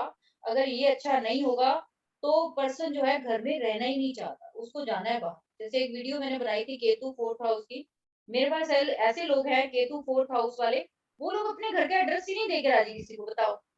इतनी नैरो थिंकिंग हो जाती है उन लोगों की, इतना मन में इनसिक्योरिटी हो जाती है कि भाई मेरे घर में कोई आ ना जाए, जिसने बात करनी है बाहर ही बात करो आप। ठीक ठीक है, तो ये है ना, होता है कि नहीं होता। वो अपने घर में फटकने नहीं देंगे किसी को। मैडम वो खुद घर में रहना नहीं चाहते, बाहर घूमते। हाँ, नहीं खुद रहना भी नहीं चाहते और रहते भी नहीं है। इन लोगों को शांति तभी मिलनी है जब ये, क्योंकि केतु बैठा है, उसका तो मकसद है कि भाई तू यहाँ से निकल। ठीक है, अब वो पर्सन क्या कहता है, खुद तो निकलता है लेकिन उसके अलावा उसको एक इनसिक्योरिटी रहती है, क्यों, वो खुद बाहर आ गया ना, खुद बाहर आ गया। तो अब उसको क्या है कि ये है कि मेरे घर पे कोई ये ना कर दे, वो ना कर दे। ऐसे लोगों को भूत प्रेत नजर आता है। और ये सच में है कि नजर होता है, इनको दिखता है। मेरे पास एक बाहर के क्लाइंट थे, उनके घर में ऐसा हुआ कि हमारी जो लाल किताब की वर्षफल के नेटल में केतु बैठा था, वर्षफल में केतु आया। उस बंदी को रात को पूरी, मतलब जब से उसका केतु यहाँ पे आया, कहती कि मेरे को मतलब 2-4 दिन छोड़ के पूरी परछाई नजर आ रही है अपने घर में। तो वो लोग नहीं मानते, देखो अंग्रेज नहीं मानते इन चीजों को। लेकिन उस बंदी ने कहा नहीं, अपने बॉयफ्रेंड को मेरे को पूछ के बता कि ऐसा हुआ है, ऐसा होता है कभी। तो मैंने कहा बिल्कुल होता है, इन लोगों के साथ ही होता है। अब 1 साल आप वेट करो, या फिर आप रेमेडी करो, या फिर आप भूतों को देखते रहो। इसका यही इलाज है। ठीक है, तो केतु जो है यहाँ पे राहु भी इवन हो ना, तब भी ऐसी चीजें होगी। जब भी राहु होगा ना यहाँ पे, तो आप एक और चीज देखिए कि घर में अभी लेटेस्ट लैंग्वेज में बात करें, या तो टॉयलेट होगा या इलेक्ट्रॉनिक गैजेट्स पड़े होंगे घर में, या इसके अलावा केमिकल्स बहुत होंगे घर में। केमिकल्स को भी हम राहु से लेते हैं। इतने ज्यादा नॉर्थ ईस्ट में अगर और कहीं नहीं पड़े होंगे ना, तो डायरेक्शन नॉर्थ ईस्ट है फोर्थ हाउस की, तो फॉर आपको नॉर्थ ईस्ट में केमिकल दिख जाए। टॉयलेट नहीं मिलेगा तो केमिकल चेक कर लो, इलेक्ट्रॉनिक गैजेट मिल जाएंगे। ठीक है, तो इस तरीके से आपको प्लेनेट को जो है वो देखना है। आगे हम देखेंगे प्लेनेट को। आपकी लाइफ के बहुत सारी चीजें हो गई, अब चलेंगे हम फिफ्थ हाउस में। फिफ्थ हाउस सबसे अच्छा इसलिए माना जाता है कि ये पूर्व पुण्य का है, क्योंकि ये 9th से 9th है।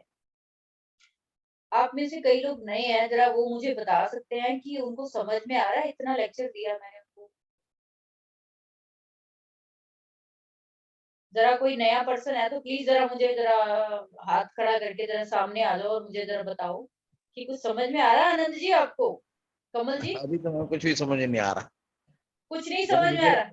ये बिल्कुल नया फील्ड है हमारे लिए, तो इसमें समझ आना पड़ेगा। अभी कुछ नहीं समझ आ रहा, अभी सिर्फ सुन रहे हैं कि आप क्या कह रहे हैं। हाँ, आप इसको जब 2-4 बारी सुन लोगे तो आपको बड़ी सारी चीजें क्लियर हो जाएंगी। जी जी। अभी तो अभी मैंने अभी तो इतना सिर्फ सुन रहे हैं। मैंने तो इतना जीरो से सिखाया है। अभिषेक जी जानते हैं, जिन लोगों मैडम को थोड़ी बहुत रिकॉर्डिंग में नॉलेज है। अगर 4 बार सुनने से शायद समझ में आ जाए। अरे रिकॉर्डिंग को नहीं, 4 बार सुनने आप, से। हाँ आप ज्यादा नहीं, आप 3 बारी सुन लेना, उसके ठीक है बाद मैम। अपना चार्ट रख लेना साथ में। ठीक है, जी पर अभी नहीं, अभी नहीं, जस्ट पहले 4 दिन रुक जी। जाइए, कंप्लीट होने दो। मैं सिर्फ बेसिक सा ही करा रही हूँ।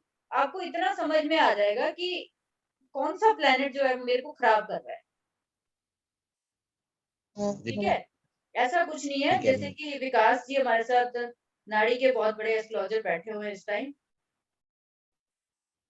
विकास जी,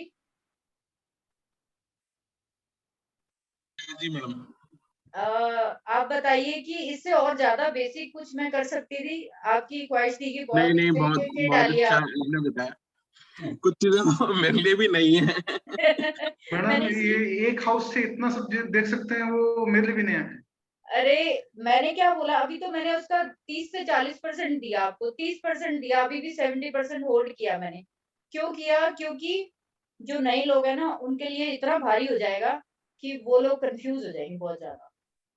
तो आपको ये जो चीजें मैं बता रही हूँ, आप क्या करोगे कमल जी, कि आप लोग जो है एक कॉपी पे, जैसे फर्स्ट हाउस का मैंने बताया, उनके सारे पॉइंट लिख लेना। जी उसके बाद सेकंड हाउस लिखना, फिर उसके पॉइंट लिख लेना, फिर थर्ड हाउस, इसी तरीके से सारे हाउसेस लिख लेना।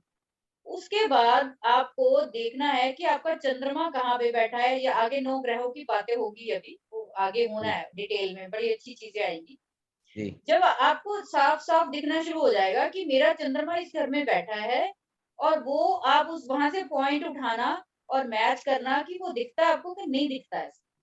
जी ठीक है जी। तो शायद इसलिए आगे चलेंगे तो शायद समझ आने लगेगा जब। बिल्कुल आप चलो आराम से समझ आएगा, डोंट वरी। मैंने जी वास्तु का भी आप लोगों के साथ किया है, अपनी तरफ से बहुत जी बहुत लोअर लेवल से किया है ये चीज, लेकिन ज्यादा से ज्यादा कारक तत्व इसलिए दे रही हूँ कि जब आप कोई चीज देखोगे तो ये ना हो कि ये कहाँ से देखना है, आप ये कहाँ, जो मेरे लिए बड़ी प्रॉब्लम थी जब मैंने सीखा था। जैसे जी कुसुम जी है मेरी, ये भी मेरे से सीखते हैं। तो आप बताइए कुसुम जी, क्या इतने कारक तत्व पता थे आपको? नहीं मैम, नहीं बिल्कुल भी नहीं। ठीक है। तो इसलिए लोगों को यही नहीं पता कि दादा कहाँ से देखना, नाना कहाँ से देखना। ठीक है जी, ये चीज देख लिया है कि 9th हाउस हमारे जो है अपना उसका होता है। हाँ जी। तो इसलिए चलिए ठीक है, आगे चलते हैं। 5th हाउस इतना ज्यादा इम्पोर्टेंट है, वैसे तो सारे हाउसेज ही इम्पोर्टेंट है, मैं आपको सच में बताऊं तो कोई भी कम नहीं है, सारे हाउसेज बड़े जरूरी है। ठीक है। अब सारे हाउसेज का आप ये देख लीजिए। 5th हाउस क्या है? फर्स्ट से 5th है। तो आपने मैम मैम थोड़ी सी आवाज आपकी ना थोड़ी सी वो हो गई है इस टाइम पे। क्या कम हो गई है? थोड़ी गूंज सी रही है, ऐसे आवाज हो गई है। अच्छा,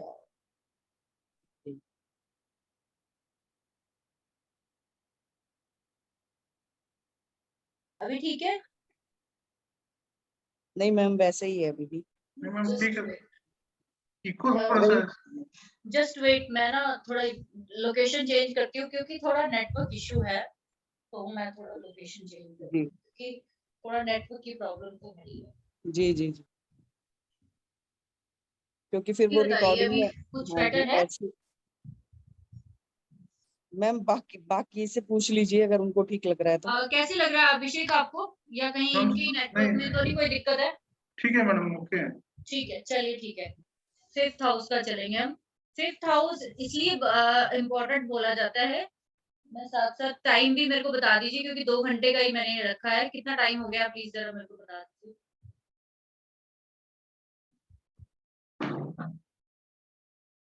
मैडम 10:10 हो चुके हैं। ठीक है, वो 11 बजे फिर अपने आप ही ऑटोमेटिक बंद हो जाएगी। जितने हाउसेज होंगे कर लेंगे, बाकी कर लेंगे, कोई नहीं। मैंने 3 से 4 दिन रखा है, कोई बात नहीं, एक आधा दिन एक्स्ट्रा भी हो जाएगा तो कोई इश्यू नहीं। ठीक है। तो स्टार्ट करिए। 5th हाउस, 5th हाउस इसलिए इम्पोर्टेंट बोला जाता है क्योंकि वो 9th है, यानी कि 9th हाउस आपका भाग्य का होता है ना। तो 9th से जो 9th है वो आपका पूर्व पुण्य का बोला जाता है। अब पूर्व पुण्य का मतलब ये नहीं होता कि पिछले जन्म में आपने बहुत अच्छे कुछ किया होगा तो वो आपको मिलेगा, वो तो एक अलग चीज हो गई। इस जन्म में आपने क्या किया है, क्या सीख रहे हो, क्या लर्निंग कर रहे हो, एक चीज बतानी भूल गई आप लोगों को। 4th हाउस जो है आपकी प्राइमरी एजुकेशन भी है, जो आप कॉलेज से पहले की स्टडी करते हो 12th तक, वो सारी जो है वो 4th हाउस से देखेंगे। 5th हाउस आपकी कॉलेज लाइफ है, जो 12th के बाद आपकी कॉलेज लाइफ कैसी रहने वाली है, आप कॉलेज जाओगे या नहीं जाओगे, कैसे कॉलेज में जाओगे, देश में जाओगे, विदेश में जाओगे, या कहाँ से आप जो है वो एजुकेशन अपनी लेने वाले हो। आपकी किसी चीज को सीखने की क्षमता जो है ना, वो 5th हाउस बताता है। उसकी इच्छा जो है वो 5th हाउस बताता है। आपके लव अफेयर जो है वो 5th हाउस बताता है। इसके अलावा आपके जो मंत्र उच्चारण का ये हाउस माना जाता है कि जो लोग रेमेडीज देते हैं, कि जिनका 5th हाउस बहुत अच्छा होता है, कहते हैं कि वो रेमेडीज देते हैं तो उनकी 1 मिनट में रेमेडी जो है वो लग जाती है। जैसे कई लोगों का आपने सुना होगा कि वो मतलब जैसे राख की पुड़िया भी देते हैं तो उनकी लग जाती है। ठीक है? अब जिन लोगों की बख्श जिसको कहते हैं ना, बख्श होती है कि जी ये बख्श है इनको, ये तो ये बना के दे देते हैं तो इनकी लग जाती है। 5th हाउस उनका बहुत अच्छा हो, ठीक है? तो क्योंकि उसका पूर्व पुण्य तो है ही है, लेकिन उन्होंने इस लाइफ में भी कुछ ऐसी अचीवमेंट की है, कुछ ऐसी चीज़ बहुत लर्निंग की है किसी चीज़ की, कि उसमें इतनी महारत हासिल की है कि वो किसी को कुछ ज़रा-सा भी देते हैं। जैसे कई एस्ट्रोलॉजर्स जो है वो बहुत अच्छा है जिनका 5th हाउस, तो उनको उनकी चाहे उनको नॉलेज कुछ भी ना हो, लेकिन कहीं से पढ़ के ही चाहे वो रेमेडीज़, ऐसे-ऐसे एस्ट्रोलॉजर्स भी है दुनिया में, कि वो सिर्फ़ कहीं से पढ़ के भी रेमेडीज़ दे देते हैं, तो उनकी रेमेडीज़ लग जाती है। उसके पीछे जो कारण है वो 5th हाउस है कि उनका 5th हाउस बहुत अच्छा होता है। उसके बाद जो है इम्पोर्टेंट ये है बच्चे के लिए। बच्चे के लिए है कि आपका बच्चा जो है वो किस तरीके का होगा, कितनी संतानें जो है वो आपकी, फर्स्ट चाइल्ड जो आपका होने वाला है, या फिर फर्स्ट चाइल्ड में आपको कामयाबी मिलेगी कि नहीं मिलेगी, वो आपको 5th हाउस बताएगा। यहाँ पे सिर्फ़ और सिर्फ़ जहाँ तक मैंने सीखा है कि जब आप बच्चे की बात आएगी, तो खाली 5th हाउस ना देखकर आपको 7 और जो है 3rd हाउस भी देखना चाहिए। मैंने आपको पहले भी बताया कि 3rd से 3rd है, अगर पेरेंट्स का एफर्ट अच्छा हुआ, तो ही बच्चा कामयाबी से आपको मिलेगा। 3rd हाउस में मेलेफिक है तो बच्चे होने में दिक्कत आनी है। आप यहाँ से भी पकड़ सकते हो। खाली सिर्फ 5th हाउस से नहीं होगा। क्योंकि कहते हैं कि यहाँ से अगर आप काउंट करोगे तो 7 से जो 5th हाउस है, 7th हाउस से काउंट करो आप, 5th हाउस आपका 11th पड़ता है। तो हस्बैंड वाइफ का जो रिलेशन होगा, उसके बाद जो प्रोडक्ट आना है, वो कैसा आना है, आएगा कि नहीं आएगा, वो 5th हाउस बताए। तो उसके लिए खाली 5th हाउस बच्चों के लिए देखना सही नहीं होगा। पहले हस्बैंड वाइफ के लिए 7th हाउस भी देखना ज़रूरी है कि वो इस लायक भी है कि बच्चा पैदा कर पाए। ठीक है? तो हम लोग क्या करते हैं, हम लोग तो 5th हाउस में देख के खुश होते रहते हैं, यहाँ पे बहुत अच्छा प्लैनेट है और बंदे की औलाद हो नहीं रही, क्योंकि 7th हाउस में मैलेफिक लेके बैठा है। तो भाई उसका प्रॉफिट तो तभी होगा ना जब यहाँ पे जो है वो फ्री होगा उसका सिस्टम। अगर हस्बैंड वाइफ में से दोनों में से कोई बीमारी ऐसी है या फिर कोई ऐसी प्रॉब्लम है, तो बच्चा कहाँ से होगा उनका? इसीलिए यहाँ पे वो केस आपने सुने होंगे कि वो लोग कहते हैं जी हमने सब कुछ करके देख लिया, सारे उपाय, इवन मेरे पास एक केस अभी आया परसों, आप यकीन नहीं करेंगे कि उन्होंने अपने 2 बेटियाँ हैं और 1 बेटे के लिए उन्होंने एक पूजा करवाई है 1.5 से 2 लाख, और बेटा फिर भी नहीं हुआ। क्योंकि जो रूट कॉज़ है वो 5th हाउस ही देखते हैं ना, सब इसी को देखते हैं। लेकिन रूट कॉज़ कहाँ है इसकी? वो तो 7th हाउस है। तो यहाँ पे ही नहीं पेरेंट्स का आपस में बातचीत है, ढंग से वो मतलब आपस में उनका प्यार मोहब्बत नहीं है, वो उस चीज़ को कोई सीरियसली लेके नहीं चल रहे हैं, या दोनों में कोई बीमारी है, कोई प्रॉब्लम है, तो आपके बच्चा कहाँ से होगा? ठीक है? तो ये सारे जो हाउसेज़ हैं बहुत जुड़े हुए हैं। इसीलिए बोलते हैं ना कि आपसे 11th हाउस आपके गेन का है। गेन-वेन वो यही होता है कि आपकी वो जो चीज़ है, आपकी जो एफर्ट है वो पूरी होनी है कि नहीं होनी, वो आपका 11th हाउस बताता है। तो 5th हाउस का जो कालपुरुष की कुंडली के हिसाब से अगर चले तो सूर्य है, सूर्य बच्चे के लिए ही लिया जाता है स्पेशली। तो सूर्य जो है आपको दुनिया में प्रकाशमय बनाता है। यहाँ पे अच्छे प्लैनेट हैं, तो 5th हाउस में तो औलाद तो चलो अच्छी मिलेगी कि नहीं वो बाद की बात है। लेकिन आपको दुनिया में नेम और फेम ज़रूर मिल जाएगा, क्योंकि उसके सामने कौन-सा उसको कंप्लीट कर रहा है हाउस? 11th हाउस कंप्लीट कर रहा है। तो उससे क्या होगा कि यहाँ पे अच्छे प्लैनेट है तो आपका जो सोशल दायरा है वो बहुत बढ़िया होने वाला है। किसी भी हाउस के सामने वाला घर उसका सोशल दायरा है, उसके सामने वाली दुनिया है। मैडम एडॉप्शन चाइल्ड का किससे देखते हैं? हाँ जी, गोद लिया हुआ संतान, 5th हाउस गोद लिया हुआ, एडॉप्टेड। क्या चीज मैं समझी नहीं। मैडम गोद लिया हुआ संतान, बच्चे गोद लेते हैं जो। गोद लेने का मैंने बताया तो है कि यहाँ पे अपना थर्ड हाउस एडॉप्शन के लिए ले, ओ थर्ड हाउस। थर्ड हाउस लेंगे ना, थर्ड से थर्ड हो गया ना, हाँ हाँ हाँ। तो आपका एडॉप्शन भी कामयाब होगा कि नहीं होगा वो थर्ड हाउस ही बताएगा। अगर इन दोनों में मेलिफिक है या तीनों ही हाउसेज में मेलिफिक है तो एडॉप्शन नहीं हो सकता, फिर मुश्किल है, मिलता नहीं कई बार बंदों को। उसके बाद आपकी कैपेसिटी ऑफ, आप इंडिपेंडेंट कितना काम कर पाओगे, फिफ्थ हाउस ये भी बताता है कि आप इंडिपेंडेंट कितना काम कर पाओगे। ग्रास्पिंग पावर कितनी है, किसी चीज को लर्निंग सीखने की इच्छा, कितना बड़ा कुछ सीख सकते हो, किस तरह की विद्या सीख सकते हो, कितने तरह की चीजें सीख सकते हो, ये सारा फिफ्थ हाउस। आपका टैलेंट जो मेन चीज है, टैलेंट यहाँ पे दो चीजों के लिए इंपॉर्टेंट है, एक बच्चे और आपका टैलेंट। ठीक है, अब ये बच्चे आपको दूसरा यहाँ पे इसलिए भी बोला जाता है कि ये बच्चों का घर है क्योंकि आपके पिता कौन है, 9th हाउस। ठीक है, और 9th हाउस आपके पिता यानी कि उसका 9th कौन हुआ, 5th हाउस, तो उसके पोते या फिर उसके बच्चे के बच्चे आ गए, इसीलिए वो बोला जाता है पूर्व पुण्य है, तो 9th से 9th है। अब यहाँ से आप ये भी देख सकते हो कि आपके बच्चे की डिलीवरी जो है वो नॉर्मल होने वाली है कि सिजेरियन होने वाली है, वो कैसी होगी, कितनी तकलीफ के साथ होगी, कितने अबॉर्शंस होंगे, कितनी तरह की बीमारियां वो लेके आएगा। किसी के मेंस्ट्रुअल प्रॉब्लम है अगर साइकिल में, तो वो आप ये देखिए कि फिफ्थ हाउस अफ्लिक्शन में होगा तो फीमेल्स को बहुत सारी दिक्कतें यहाँ पे होती है। इवन की मून भी है ना यहाँ पे, तो मून भी जो है वो फ्लक्चुएट देता है फीमेल की इस साइकिल्स में। ठीक है, इसके लिए आप एडॉप्शन के लिए आपने पूछा, एडॉप्शन के लिए हम ये हाउस भी लेंगे थर्ड के साथ, एडॉप्शन का ये भी हाउस है, तो ये दोनों हाउस हम लोग चेक करेंगे एडॉप्शन के लिए। आपकी किसी गुरु के प्रति कितनी श्रद्धा है, आप कितना किसी गुरु को प्रे करते हो, रिसाइट करते हो, उनके भजन गाने, आपको कितना शौक है, वो सब ये बताए।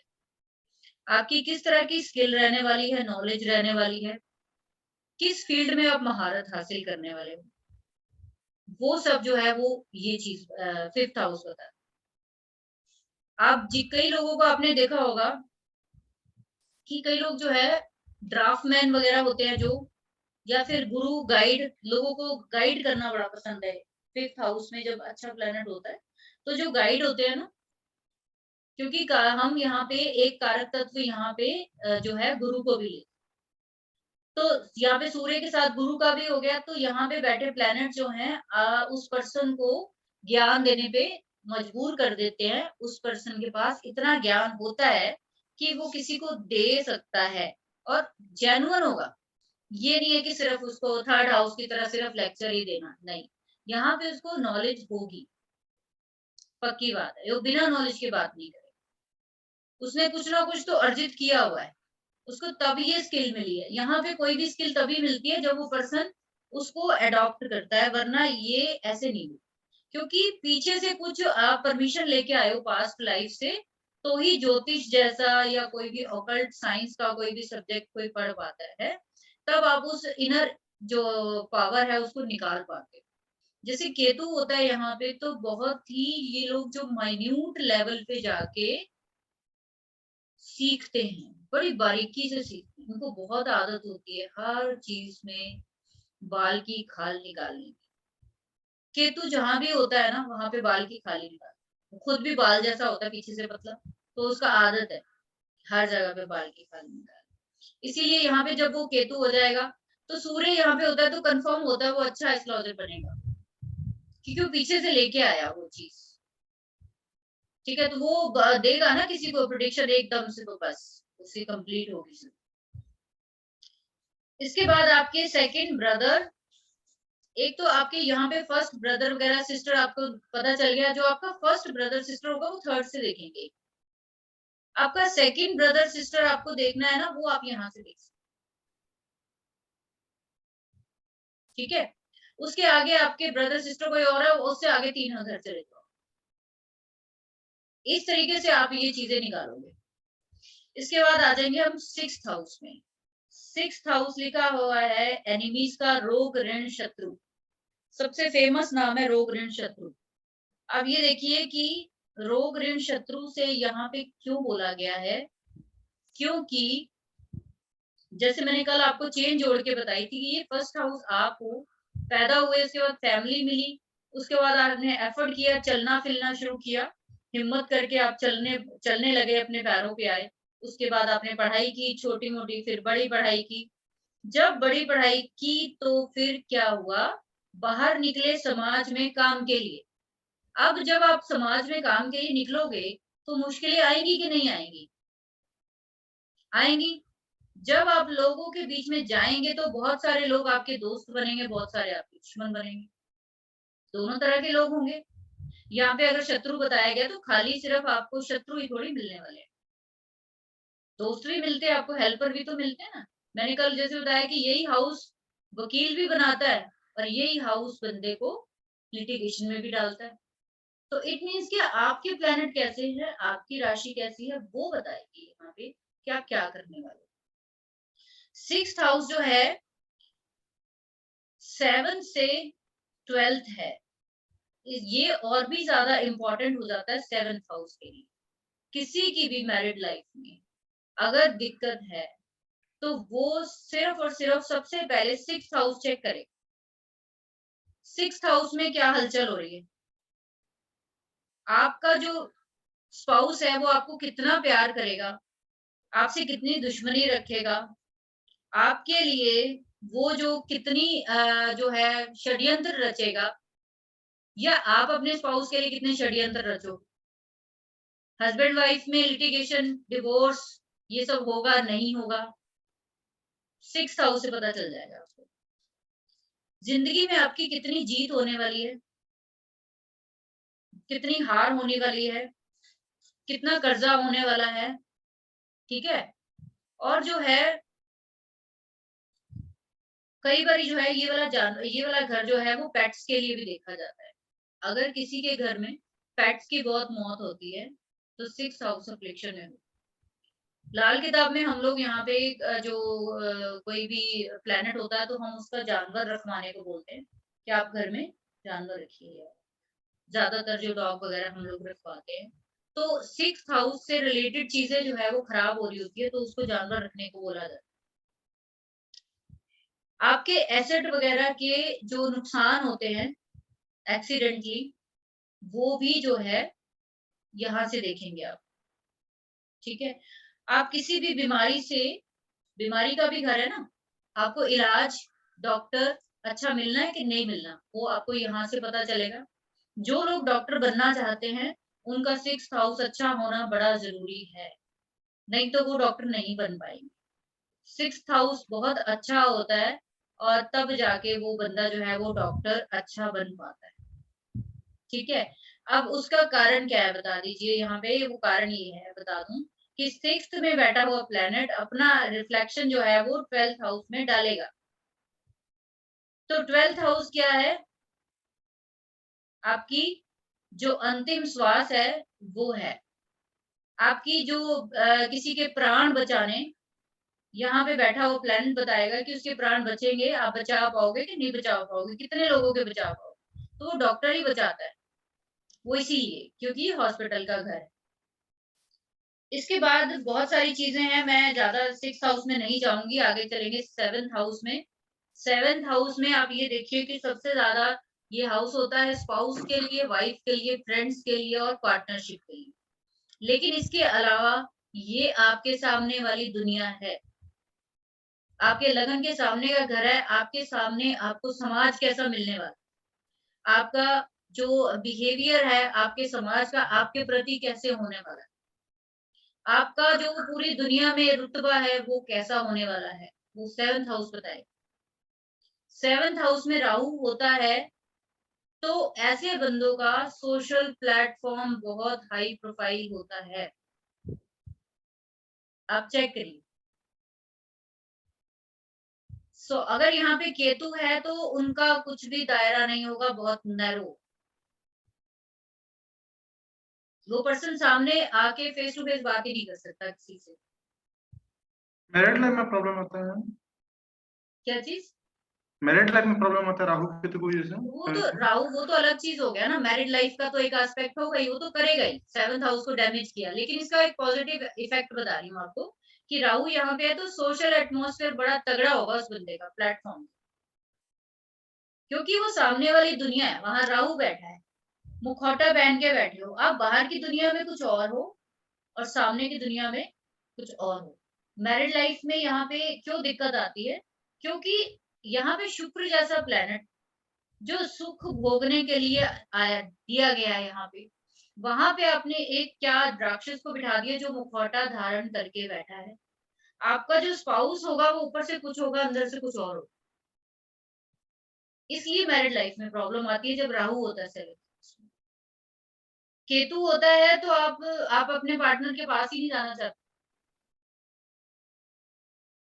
इसीलिए वीनस केतु का जो कॉम्बिनेशन है वो खराब माना जाता है कि भाई वो पार्टनर को इच्छा तो बड़ी होगी, क्योंकि केतु डिजायर देता है कुछ बहुत अचीव करने का बड़ा, लेकिन जैसे वो पार्टनर के पास जाएगा तो वो उसको जो है वो उसके साथ संबंध बना ही नहीं पाए, क्योंकि केतु क्या करता है कि जब किसी चीज के साथ जुड़ जाता है उसके बाद उसको एकदम से छोड़ देता है। वैराग्य टाइप। बस एक बार ही देना है उसने उसको, तब तक ही अपनी तरफ। देखो इसको केतु को मंगल के साथ जोड़ा गया ना कि उसको हाँ। इतनी हायर डिजायर है, इतनी हायर डिजायर है कि उसको शादी करने की बड़ी उसको आफत आई होती है कि मेरे को शादी करनी है, करनी है, करनी। और और जैसे होने के ही बाद शादी, जैसे ही शादी करेगा प्रॉब्लम आएगा। बस उसी टाइम उसकी वो इच्छा शक्ति खत्म। मेरे को नहीं चाहिए कोई बेडरूम लाइफ, मेरे को नहीं कोई संबंध बनाना। ये है। वो अब कहाँ चल पड़ेगा, वो चल पड़ेगा दूसरे ही रास्ते कि भाई अब ना थोड़ा सा स्पिरिचुअल भी होना शुरू हो जाए। भाई 4 दिन तुम्हारी शादी को हुए तो अभी तुम क्या स्पिरिचुअल होना चाहते हो क्या? तो यहाँ से राहु और केतु प्रॉब्लम क्रिएट करना शुरू कि राहु होगा तो आप डबल स्टैंडर्ड के होंगे, आप अपनी वाइफ से कुछ और अंदर से कुछ और, तो वो आपकी वाइफ को कभी ना कभी पता चल ही जाएगा कि ये बंदे का बाहर कुछ है, तो वो प्रॉब्लम कर देगा, है ना? तो ये इसीलिए यहाँ पे 7th हाउस को बोला गया है कि आपके सामने वाली दुनिया है वो आपको कंप्लीट करती है, और यहाँ पे अच्छा प्लेनेट है तो आप ये देखिए कि आपको बहुत अच्छी ग्रोथ मिल सकती है। आपको पार्टनर्स कैसे मिलेंगे जिंदगी में, आपकी वाइफ के साथ आपकी बेडरूम लाइफ कैसी है, वो सिर्फ और सिर्फ 7th हाउस नहीं बताएगा।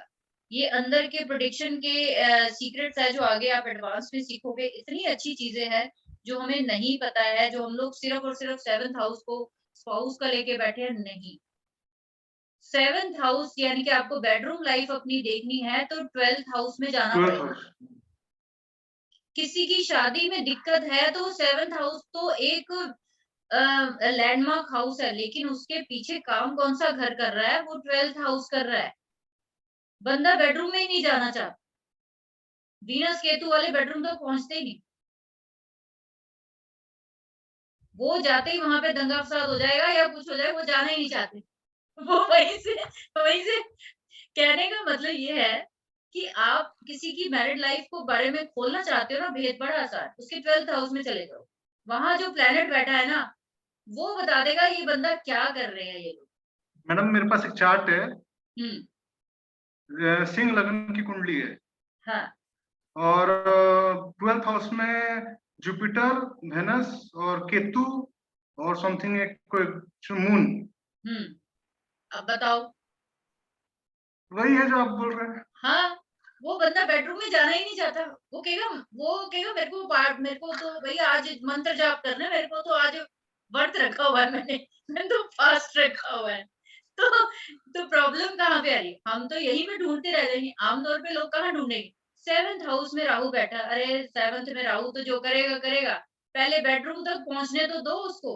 तो यहाँ पे अगर किसी की इवन आज ही मैं अपने देख रही थी कहीं पे कि कहा जाता है कि किसी की मैरिड लाइफ में किसी की मैरिज नहीं हो रही, मान कहते हैं कि मैरिज नहीं हो रही, तो उसके पीछे आप 7th हाउस को ढूंढते रहते हैं कि 7th हाउस की रेमेडी कराओ, 7th हाउस की रेमेडी कराओ। लेकिन रेमेडी किसकी होनी चाहिए? 12th हाउस की होनी चाहिए।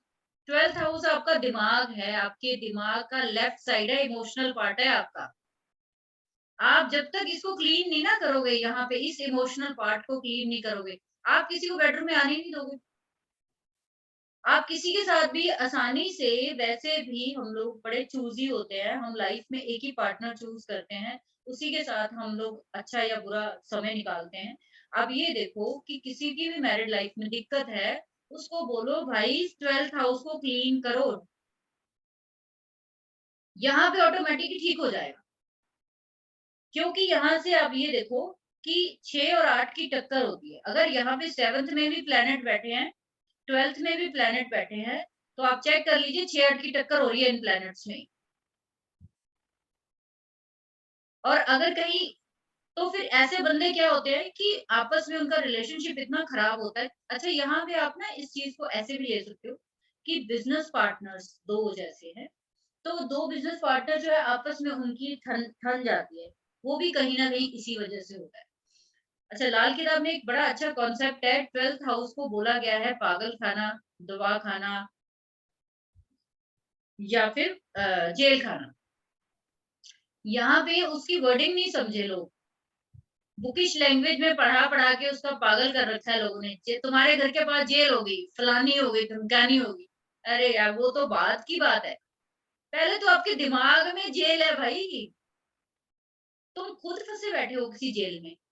तुम खुद पागल हुए बैठे हो। यहाँ पे प्लैनेट जो है 12th का, क्यों 3 चीज़ें इतनी बड़ी बोली गई रूपचंद जोशी जी ने?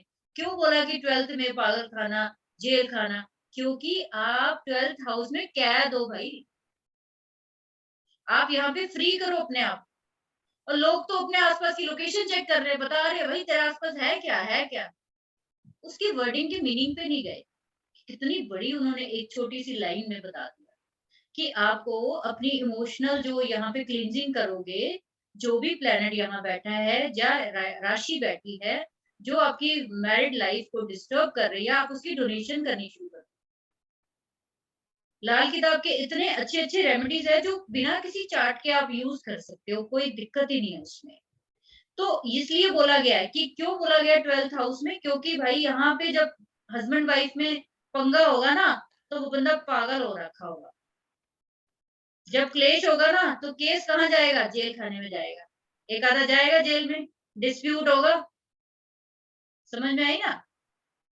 और जब 7th हाउस डिस्टर्ब होगा, तो दवाइयाँ तो भाई तुम्हारे साथ आएँगी, कोई बड़ी बात थोड़ी ना है। तो तीनों चीज़ें कहीं न कहीं 7th हाउस से जुड़ी हुई हैं, जो उन्होंने यहाँ पे 12th हाउस की प्रेडिक्शन दी कि यहाँ पे अगर ये चीज़ है, तो आपके साथ ऐसा होगा। फिर उन्होंने प्लैनेट को रख के बता दिया। दूसरा, 7th हाउस को किडनीज़ के लिए लिया जाता है, जिन लोगों को डायबिटीज़ होती है, वो 7th हाउस को चेक करें। आज के टाइम में बहुत सारी प्रॉब्लम्स हैं। और एक चीज़ आपको और बता दूँ जो मैंने ऑब्ज़र्व की है, मुझे नहीं पता कितनी ठीक है, कि जब भी आपका वीनस अच्छा होता है, तो आपके लाइफ पार्टनर को कभी कोई बीमारी होने के बहुत कम चांसेस होते हैं। अगर आपका वीनस खराब है, तो उसको डायबिटीज़ होने के बहुत सारे चांसेस हैं। ठीक है? क्योंकि उसकी किडनीज़ जो है वो अफ़्लिक्शन में आ गई हैं, उसको कभी ना कभी या बहुत जल्दी डायबिटीज़ हो जाएगी। मेरे पास कई केसेस हैं जिनके वीनस 11th में है, वीनस 8th में है, वीनस 6th में है, उनकी वाइफ को, हस्बैंड को डायबिटीज़ बहुत जल्दी। बड़ी छोटी-सी चीज़ है जो नहीं पकड़ पाते, आप आराम से पकड़ सकते हो। 7th हाउस के बाद आ जाएँगे हम 8th हाउस में। 8th हाउस का तो कहना ही क्या है, 8th हाउस को कुआँ बोला जाता है सबसे ज़्यादा। जितने ज़्यादा लेक्चर दिए जाते हैं 8th हाउस पे ही दिए जाते हैं। जितना यूट्यूब पे मेरे वीडियो चले, सारे 8th हाउस पे ही चले। मुझे ये नहीं समझ में आया कि इतना अंधेरे का घर लोगों को क्यों पसंद है? क्योंकि ना हम लोगों की एक इंटेंशन बनी हुई है कि जहाँ पे कुछ दिखता नहीं ना, वहीं पे देखने की कोशिश करते हैं। हम अपनी नज़र गाड़ते ही वहीं पे हैं, जहाँ पे बहुत कम दिखता है। आप नेचुरल भी देख लो, कहीं पे लाइट है अगर, तो हम लोगों को बहुत कम ज़ोर लगाना पड़ता है ना, वहाँ पे आसानी से चीज़ें नज़र आ जाती हैं।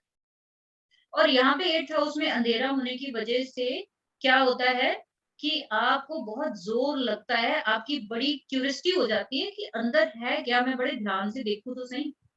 इसको कुआँ बोला जाता है। खड्डा बोला जाता है एक तरह से। यहाँ के जो प्लेनेट है वो मंगल और शनि को लिया गया। अब मंगल को इसलिए लिया गया क्योंकि कालपुरुष कुंडली में पहले का और 8वें का, यहाँ जन्म है, यहाँ पे मौत है। यानी कि मौत भी नहीं कह सकते, गंभीर बीमारी कह सकते हैं। आपको मोक्ष तो यहाँ पे 12th हाउस से मिलेगा। तो 8th हाउस का जो, अगर आप लोग थक गए हो तो कल करते हैं, अगर आपको प्रॉब्लम हो रही है किसी को, अगर आप लोग थक गए हैं तो कल करें बाकी क्लास। ठीक, मैं कल करती। बाकी लोग बता दीजिए अगर किसी को कोई प्रॉब्लम हो रही है।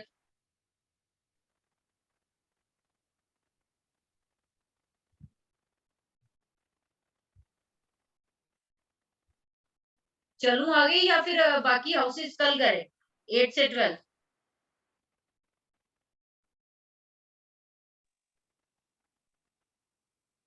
प्लीज बता दीजिए। मैम कल कर लीजिएगा। ठीक है, तो क्या कहते हैं, कमल जी कल कर ले, कोई दिक्कत तो नहीं? मैडम लाल किताब का कोर्स कब शुरू होगा? बस ये 1-2 दिन में ये कंप्लीट हो जाएगा, उसके बाद मैं बेसिक लाल किताब पे शुरू। और मैडम आप जो बुक का नाम बताने वाले थे वो कल बताएं। हाँ मैं बता दूंगी। ठीक है। हाँ कोई नहीं, मैं बता दूंगी।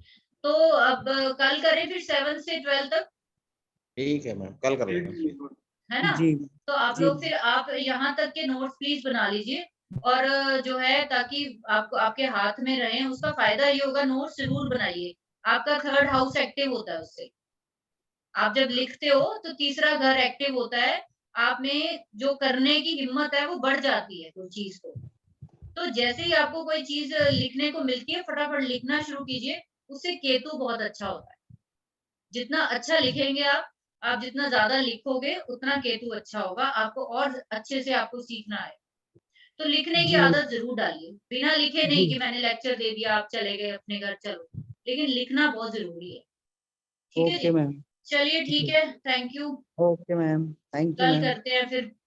ओके ओके जी, थैंक यू। इनकी रिकॉर्डिंग मैम कल मिल जाएंगी?